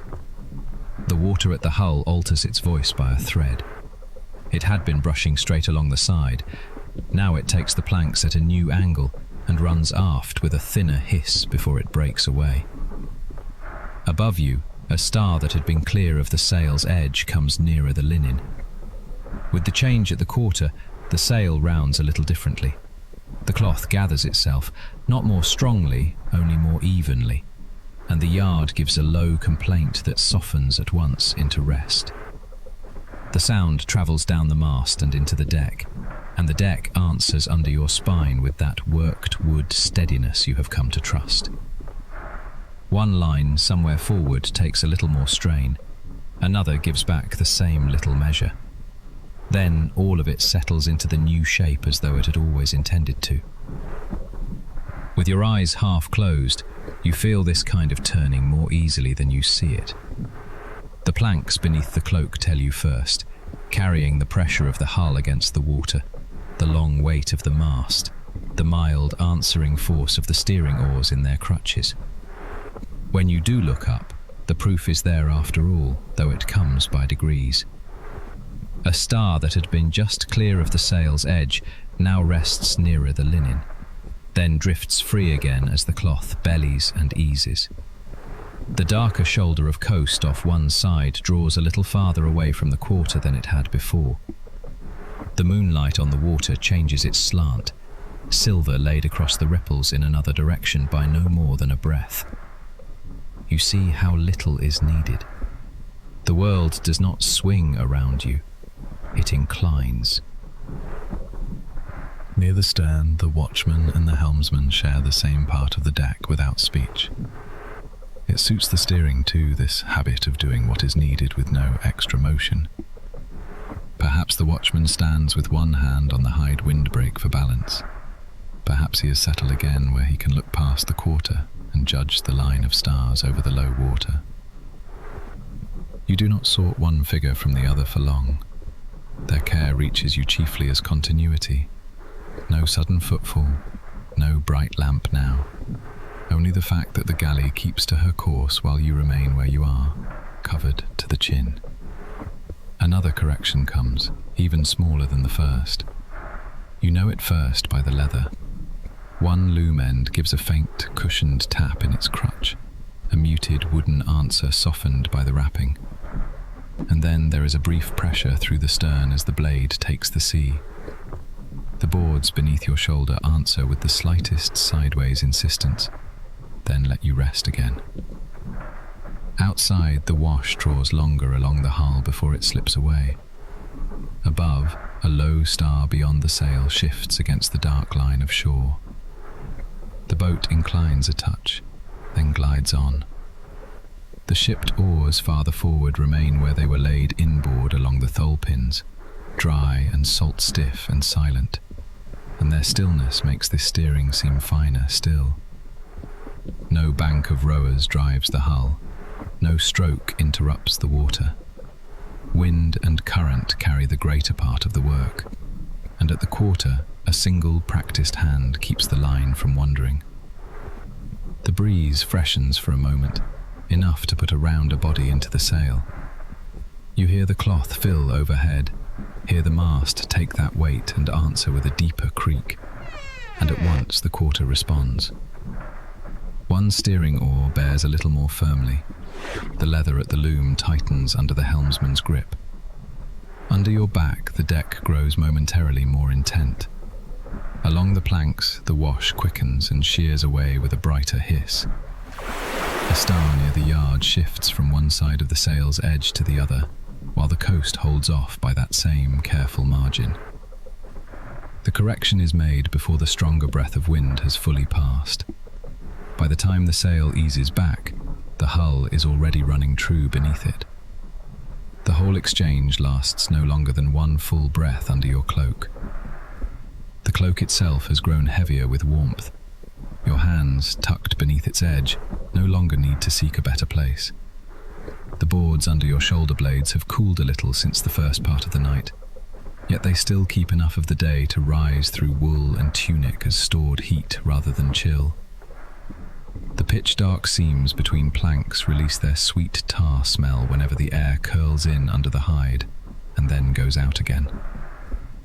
In this warmth, the small changes of course remain interesting for a moment and then become lulling. You can feel direction without having to think of destination. Westward is no longer an idea laid over the night. It is simply the way the boat moves beneath you. The quarter creaks once more. Not complaint, more like the sound of a basket handle settling in the hand that carries it. One of the steering blades must have met a cross thread in the current, because the answer comes as a brief unevenness in the stern, then a smoothing out. The helmsman lets the oar come back by a finger's breadth, no more. You feel the release first as a soft lessening under your ribs. The wash that had roughened for an instant lies down and begins again in a smoother run. Beyond the sail, the stars alter by so little that if you had been looking elsewhere, you would not have noticed. And the shore resumes its place with the same quiet obedience. But because you are lying still, because your cheek rests against folded wool and your hearing has been pared down by the long night, the change arrives whole. The sea remains dark silver beyond the stern. From time to time, a run of moonlight catches in the little rise behind the hull, and you picture the steering blades buried there, taking and releasing that dark water. They are old tools, these quarter oars, old in the way of things repeatedly cared for. Leather renewed where it frays, wood rubbed smooth by use, fittings checked by hand rather than display. Their quietness is part of their rightness. If they clattered, if they struck hard in their crutches, the sound would mean something amiss. Instead, they answer with restraint, and that restraint lets your own thoughts shorten and settle. A little while passes in this manner, though the measure of it is hard to keep. The sail breathes, the mast murmurs, the hull brushes on. At intervals, the helmsman touches the course by the smallest degree, and each touch comes to you three ways at once.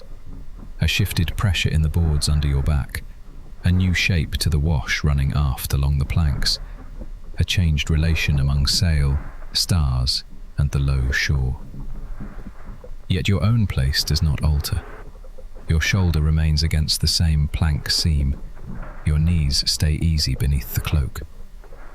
The folded cloaks beside you and the coiled hawser beyond them are exactly where touch expects them to be. That constancy is what makes the turning restful. Change happens overhead, outward, at the edge of the vessel where wood meets current and a practiced hand reads both. Here, in the stern hollow, the changes arrive already gentled by distance and craft. You receive them as a body receives guidance from a trusted hand. A smoother run under the stern, a steadier draw in the sail, a line of coast that no longer presses so near one side. You feel the correction before you identify it. At last, even this begins to blur into the larger rhythm that has carried the whole night. The steering oars, the stars, the coast, the sail. Each remains distinct for a moment when you attend to it, then folds back into the same repeating motion. Lift and dip, fullness and release above, water along the hull. leather giving one muted note at the quarter, the hand on the steering loom making some minute answer you do not need to witness. You are carried through the correction as through every other part of the passage, without disturbance, without effort, while the westward line is kept beneath the moon and the boat goes on. Chapter 10. Cooler air before dawn and the deeper warmth of the stern shelter. At last, the turn at the quarter has passed so fully into the boat's larger motion that you no longer feel it as a change. The line westward is being kept somewhere behind you, in the leathered answer of the steering oars and in the balanced stance of the watch. Yet none of that reaches you now as effort. What reaches you is cooler air before dawn, slipping past the hide curve to touch the edge of your face. The air beyond the hide has cooled a little, and the shelter at the stern feels warmer than the open deck. You notice it first where the chill finds the strip of skin between cloak and hairline, and then passes. It is not enough to trouble you. It only shows you, by contrast, how much warmth has stayed close. Beneath your shoulder blades, the planks hold some of the day's heat still. The pitch-dark seams between them release their sweet tar scent whenever the hull shifts under the wash. The curved hide at your back keeps off the wider drift from the open deck, and the folded cloaks stacked beside the coil's hawser make a low wall of wool and hemp at your elbow, familiar by touch before thought. You settle into that knowledge without needing to look. Your hand could find each thing in the dark: the rough nap of the upper cloak, the denser roll beneath it, the dry twist of the hawser's outer strands, the smoother place on the rope. Cool air at your cheek, wool at your shoulder, warm boards under your back and hips, the curved hide near your head, the slight lift and dip beneath all of it. Outside this hollow, the sea remains broad and dark silver, but you feel it mostly through the boat's body rather than by sight. Water passes along the hull in a long, brushing run, then thins, then gathers again. Above, the square sail breathes once more, rubbed with oil and salt over so many seasons that its cloth no longer snaps or fusses when the breeze freshens by a little. It rounds, it eases. Then all of it returns to the same measured travel. You have heard these sounds for hours, and because you have heard them so long, they no longer call for your full attention. They enter and pass through you lightly, marking the skin of your listening and then moving on. It is enough to know that each sound belongs where it belongs. No stroke breaks the water. No one urges the boat onward. Wind and current continue what hands began before dark, and the galley keeps to it with the patience of worked wood and practiced trim. Another thread of coolness reaches aft, broader this time, slipping around the edge of the hide windbreak and along the deck before it fades. You feel it over your cheek and at the top of your chest where the cloak has fallen open by a finger's width. A moment later, a nearby footstep crosses the planks with care. You do not need to open your eyes fully if they had closed. The watch is still there.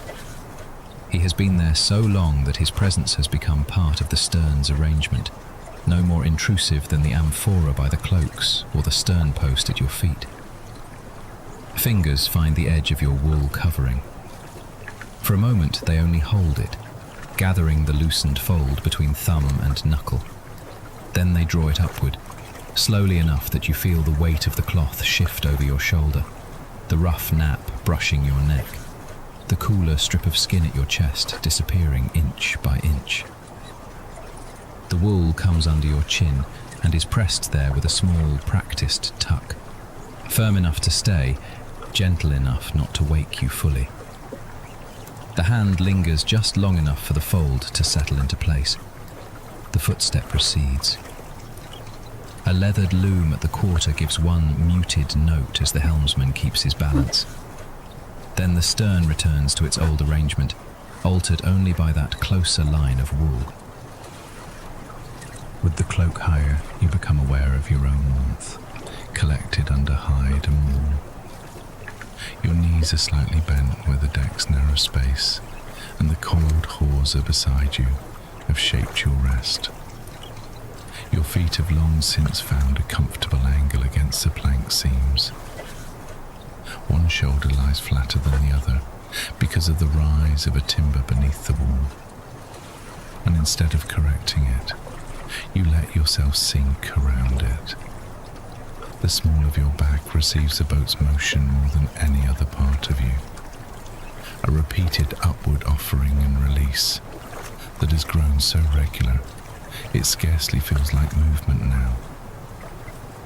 The motion is steady enough to rock you. The smell in the stern is changed by a shade with the cooling. Tar comes forward a little more. Cedar remains under it. Salt is cleaner in the air now. Somewhere near your head, the hide windbreak still gives off that faint animal scent that old use leaves in leather and cured skin. Near your elbow there is a dry smell of wool and the fibrous smell of hemp from the hawser.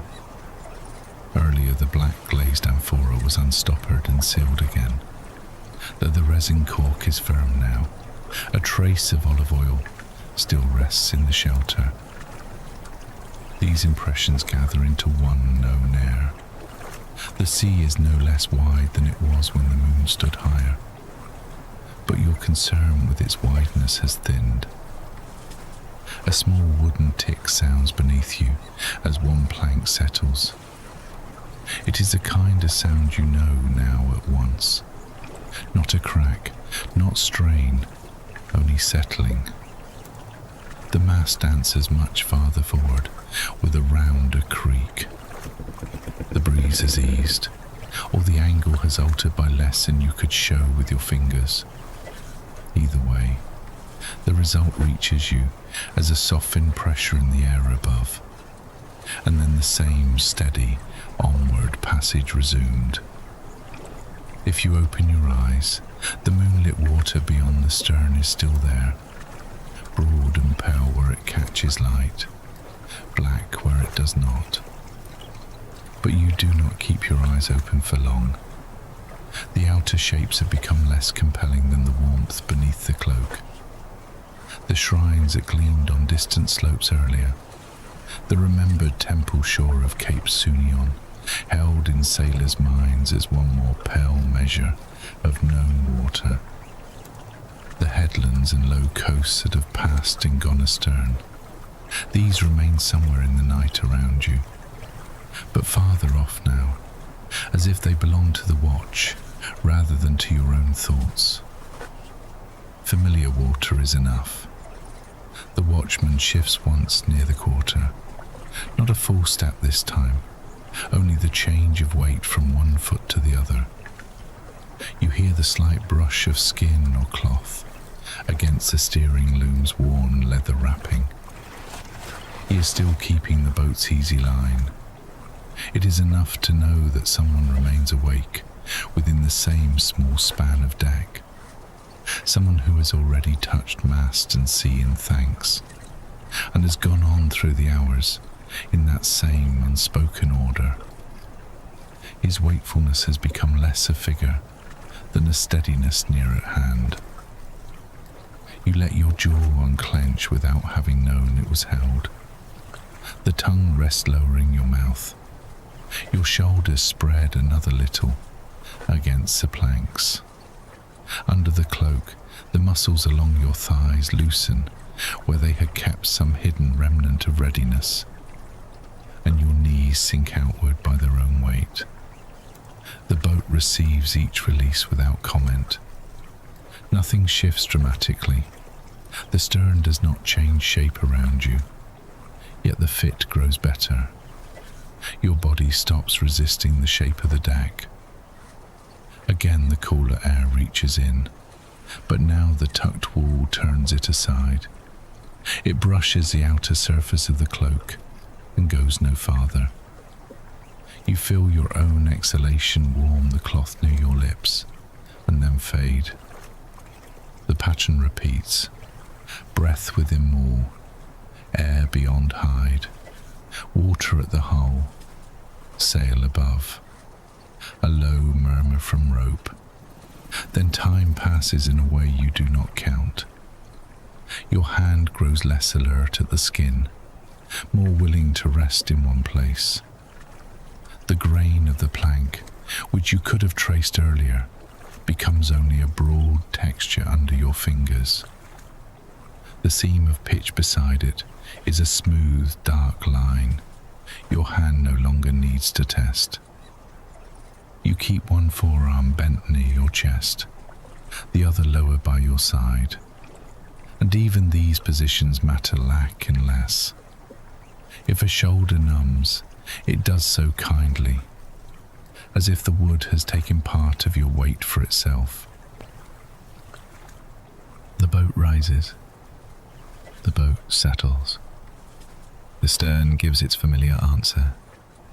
Somewhere forward a line moves a fraction against a peg and then is still.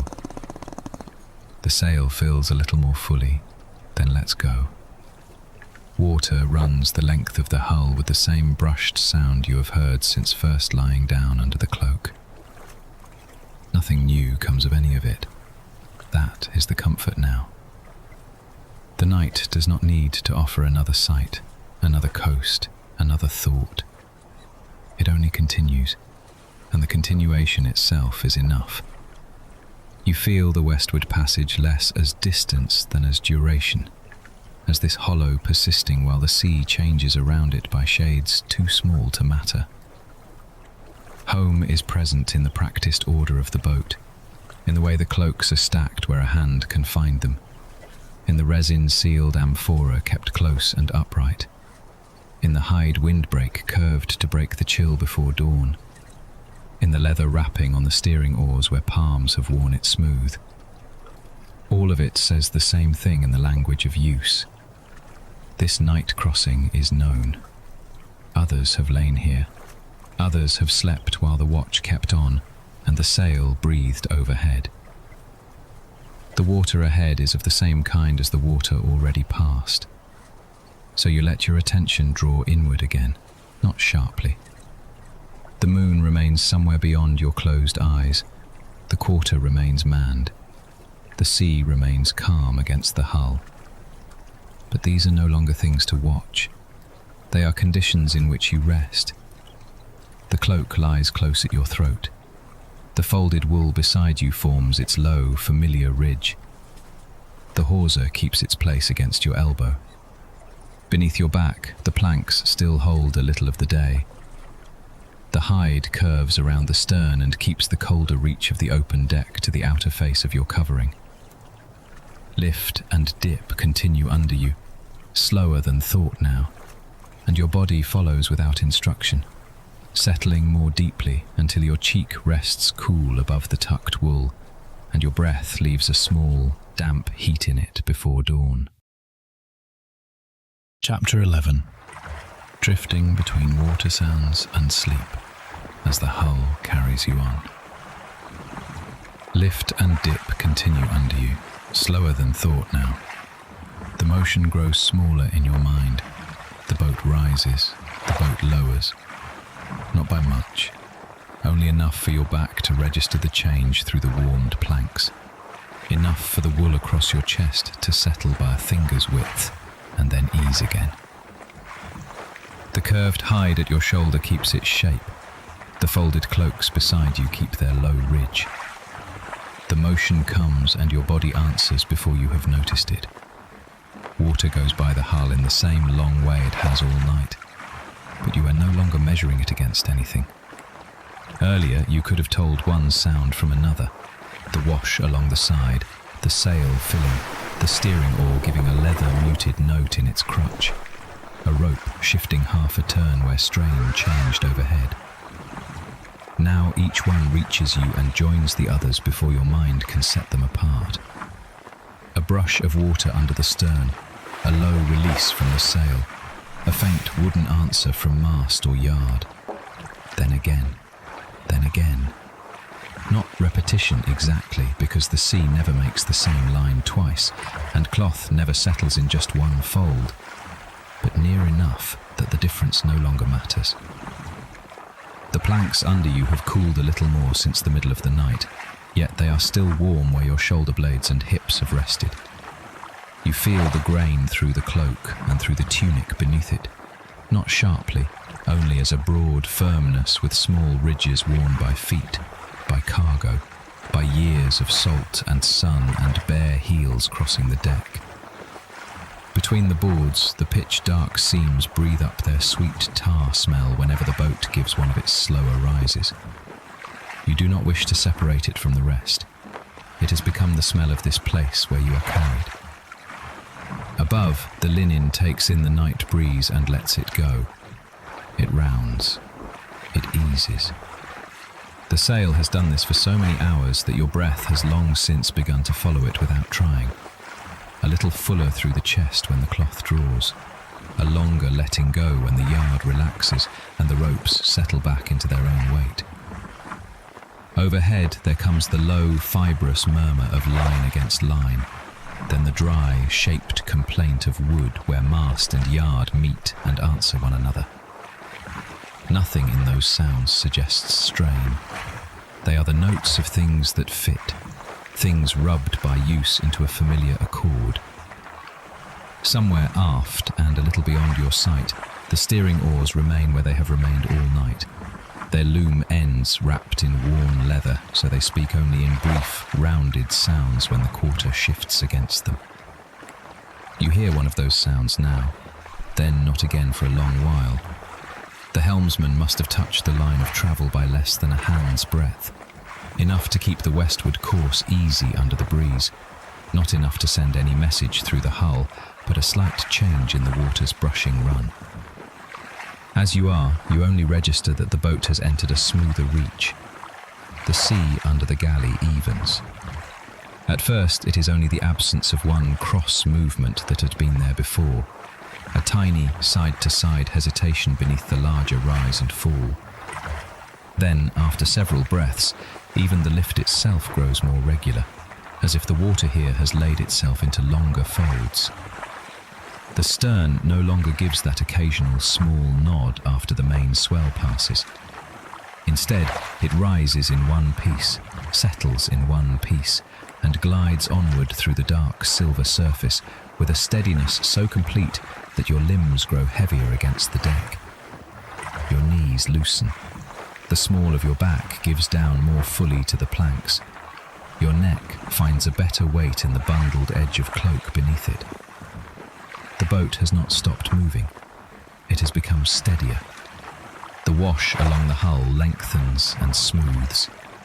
Each stroke seems to begin farther off and pass more completely beneath you. A footfall sounds once on the deck, then another, dull through wood and wool and your drifting attention. You do not picture the man crossing aft in any detail. He is only weight placed carefully, then withdrawn. The watch is still there because the course continues to be kept, because the steering oars answer and then rest again, because no rope slaps loose and no jar rolls in the dark. That is enough of him. You know where the folded cloaks are without looking. You know the Amphora remains close by, black glazed and cool-sided, resin sealed again after its earlier opening.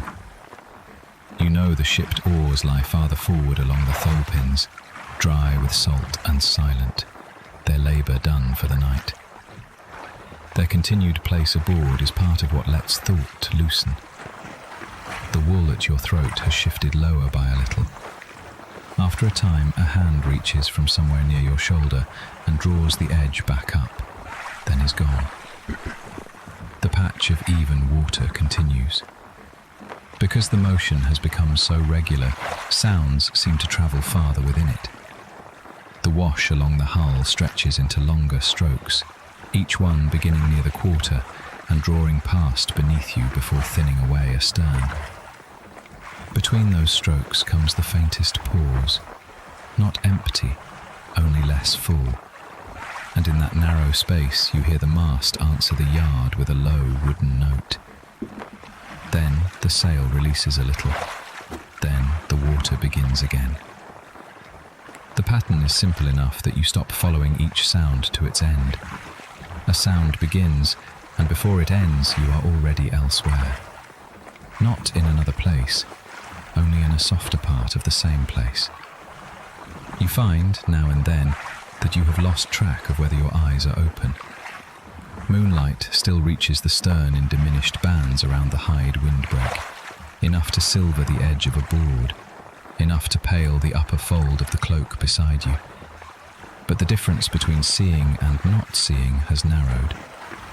The inside of your eyelids and the dim deck beyond them seem made of the same grey.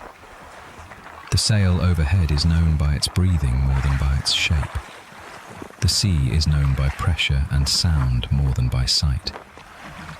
Even your own breathing arrives as one more element in the boat's measure, rising with the stern, easing with the cloth, pausing in the same small interval between one wash and the next.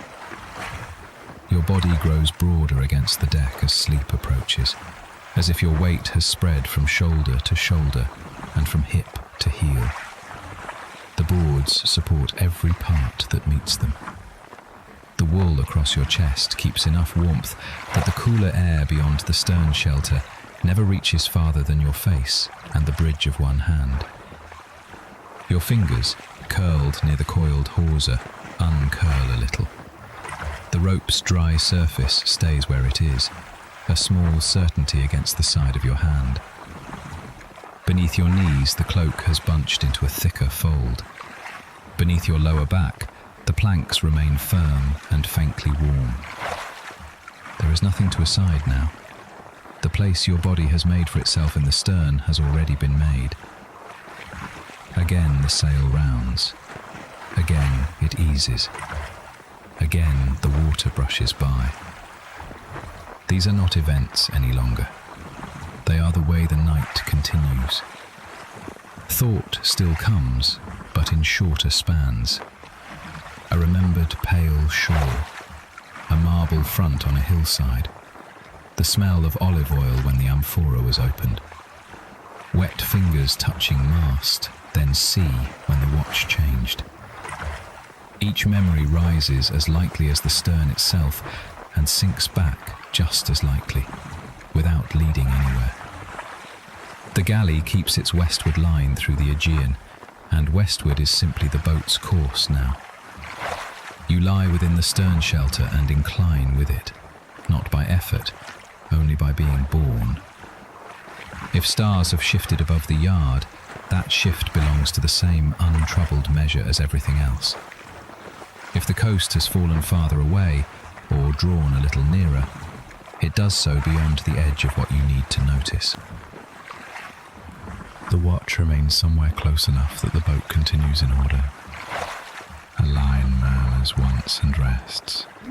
Wood gives a small, settling tick and is still. The sea keeps its longer folds under the hull. Your breath follows the sail for another cycle, and another. The wool stays near your throat. The hawser stays by your hand. The curved hide keeps the stern hollowed and warm.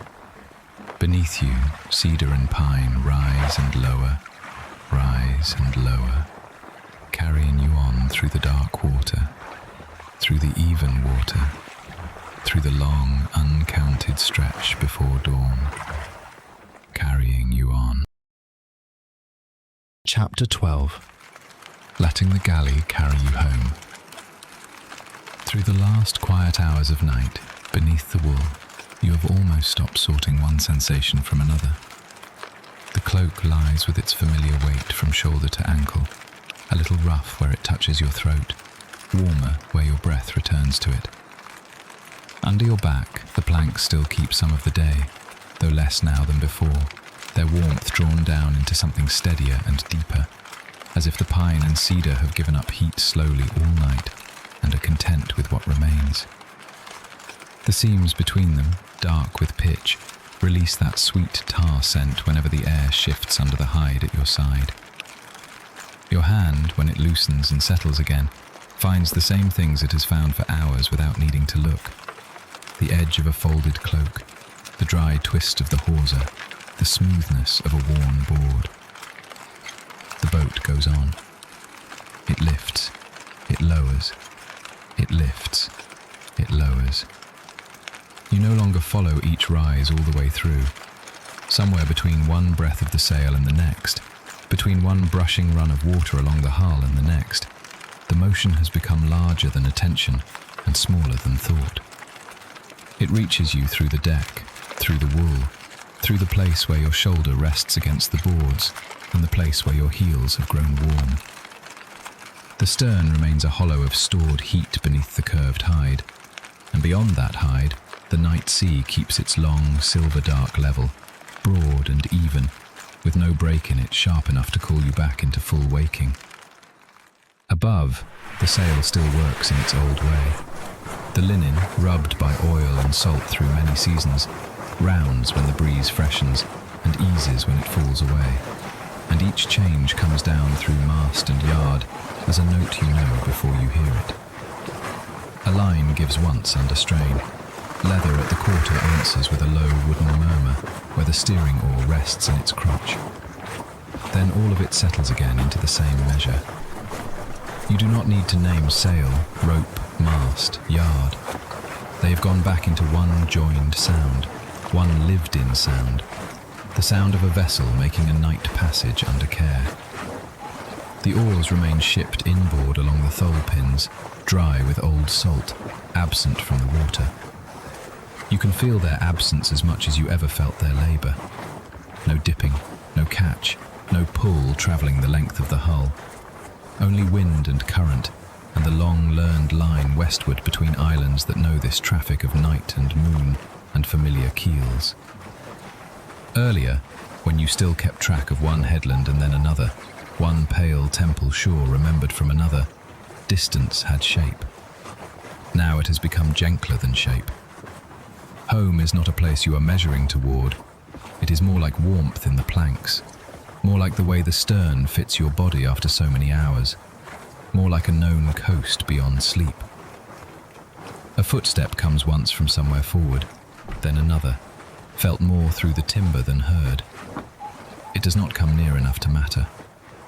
The watch is still there in the dark field around you, one man or another at his place, the order of the boat continuing by habit and hand. The old watch ritual belongs somewhere in the night behind you now. Mast and sea once touched in thanks, folded into so many crossings that no one bothers to count them. The passage does not alter. The stern stays warm. The quarter keeps its line. The sea keeps under you. Far off, where the sky lowers to the water, the stars have shifted from the hard, bright height they held in the middle night. Not gone, not yet, only thinned a little, as if the dark itself has been rubbed smooth. You do not lift your head to see them. The change reaches you another way, in the cooler breath that comes over the side and meets the stored warmth under the hide, in the slight difference against your cheek where the air finds a gap in the wool. The cloak is enough. The curved hide breaks the edge of the breeze. The folded cloaks by your hand keep their dense lanolin smell. Everything close to you remains in place. The boat goes on. It lifts. It lowers. It lifts. It lowers. When you notice your own breathing, it has already matched the vessel again. Not by effort. It simply falls into the same length. In. A pause while the hull climbs a longer fold of water. Out as the sail releases a little overhead and the boards under you descend. In. Out. The body knows repetition long before the mind stops speaking. Your jaw has loosened. The back of your neck has found its resting angle. The small muscles along your ribs no longer brace against motion but travel with it. And your legs, under wool and night air and the last warmth of cedar, have become heavy in the way that means sleep is near and need not be hurried. Somewhere behind your closed eyes, remembered shores continue to pass in the old sailor's way, not as scenes, but as pale marks known by use. Cape Sounion may return for a moment as that temple brightness high over dark water, not because it is here before you now, but because the mind at the edge of sleep lays one known coast beside another without concern for order. A marble face on a Naxian slope may flash and fade in the same way. One of those shrines that catches the moon and then is gone when the galley alters by a breath. They do not interrupt. They do not sharpen anything. They move through thought as the boat moves through water, appearing, receding, leaving only familiarity behind. The Amphora near the Cloaks gives off no more than a faint coolness now, hidden in the dark where it has stood all night. If its resin stopper still keeps a trace of olive oil in the air, it is mixed so completely with tar, salt, wool, hide and cedar that you cannot separate it. The lamp that burned briefly earlier is long out. No flax smoke remains, except perhaps in memory, and memory itself has thinned. Even the leather wrapping on the steering oar loom, once briefly seen in hooded light, belongs now to touch and sound instead of sight. The boat has returned almost entirely to surfaces felt through darkness.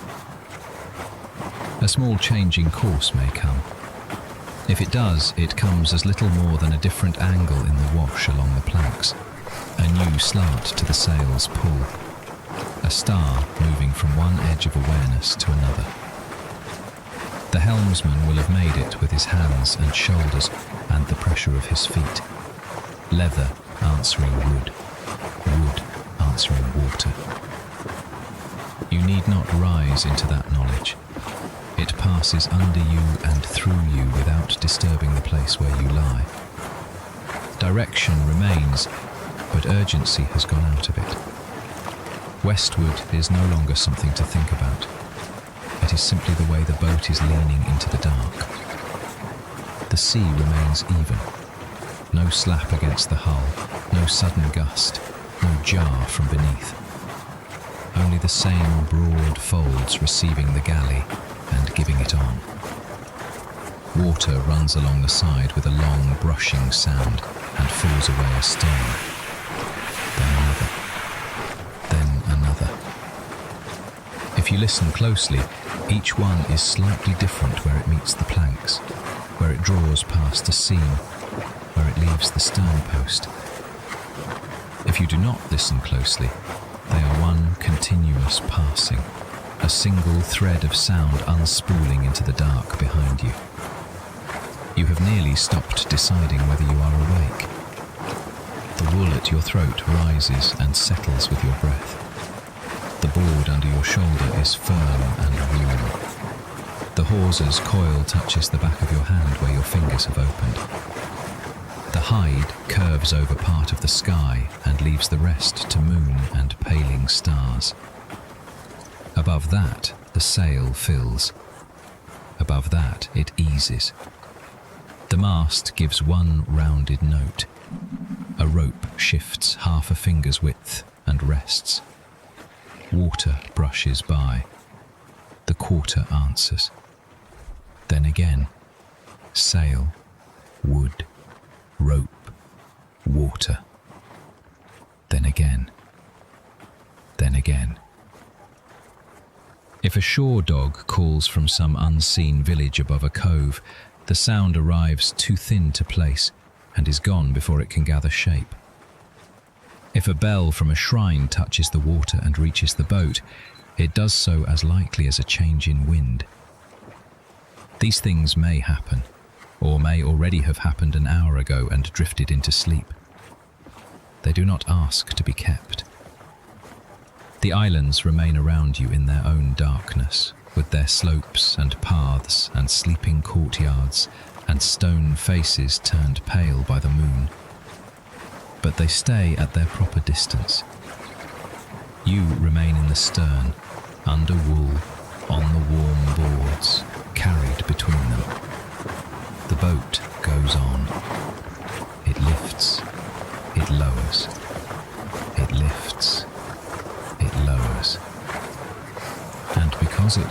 on, you can let go of following it. The stern shelter has become the whole of the night that concerns you. Curved hide at one side, planks beneath, wool over you, the known shapes of stored things nearby, and beyond them, the larger body of the galley continuing its work. Men remain aboard, that they have receded into function and pattern, into watchfulness that does not need a face. The sail remains above, but it has receded into breath. The sea remains below, but it has receded into motion.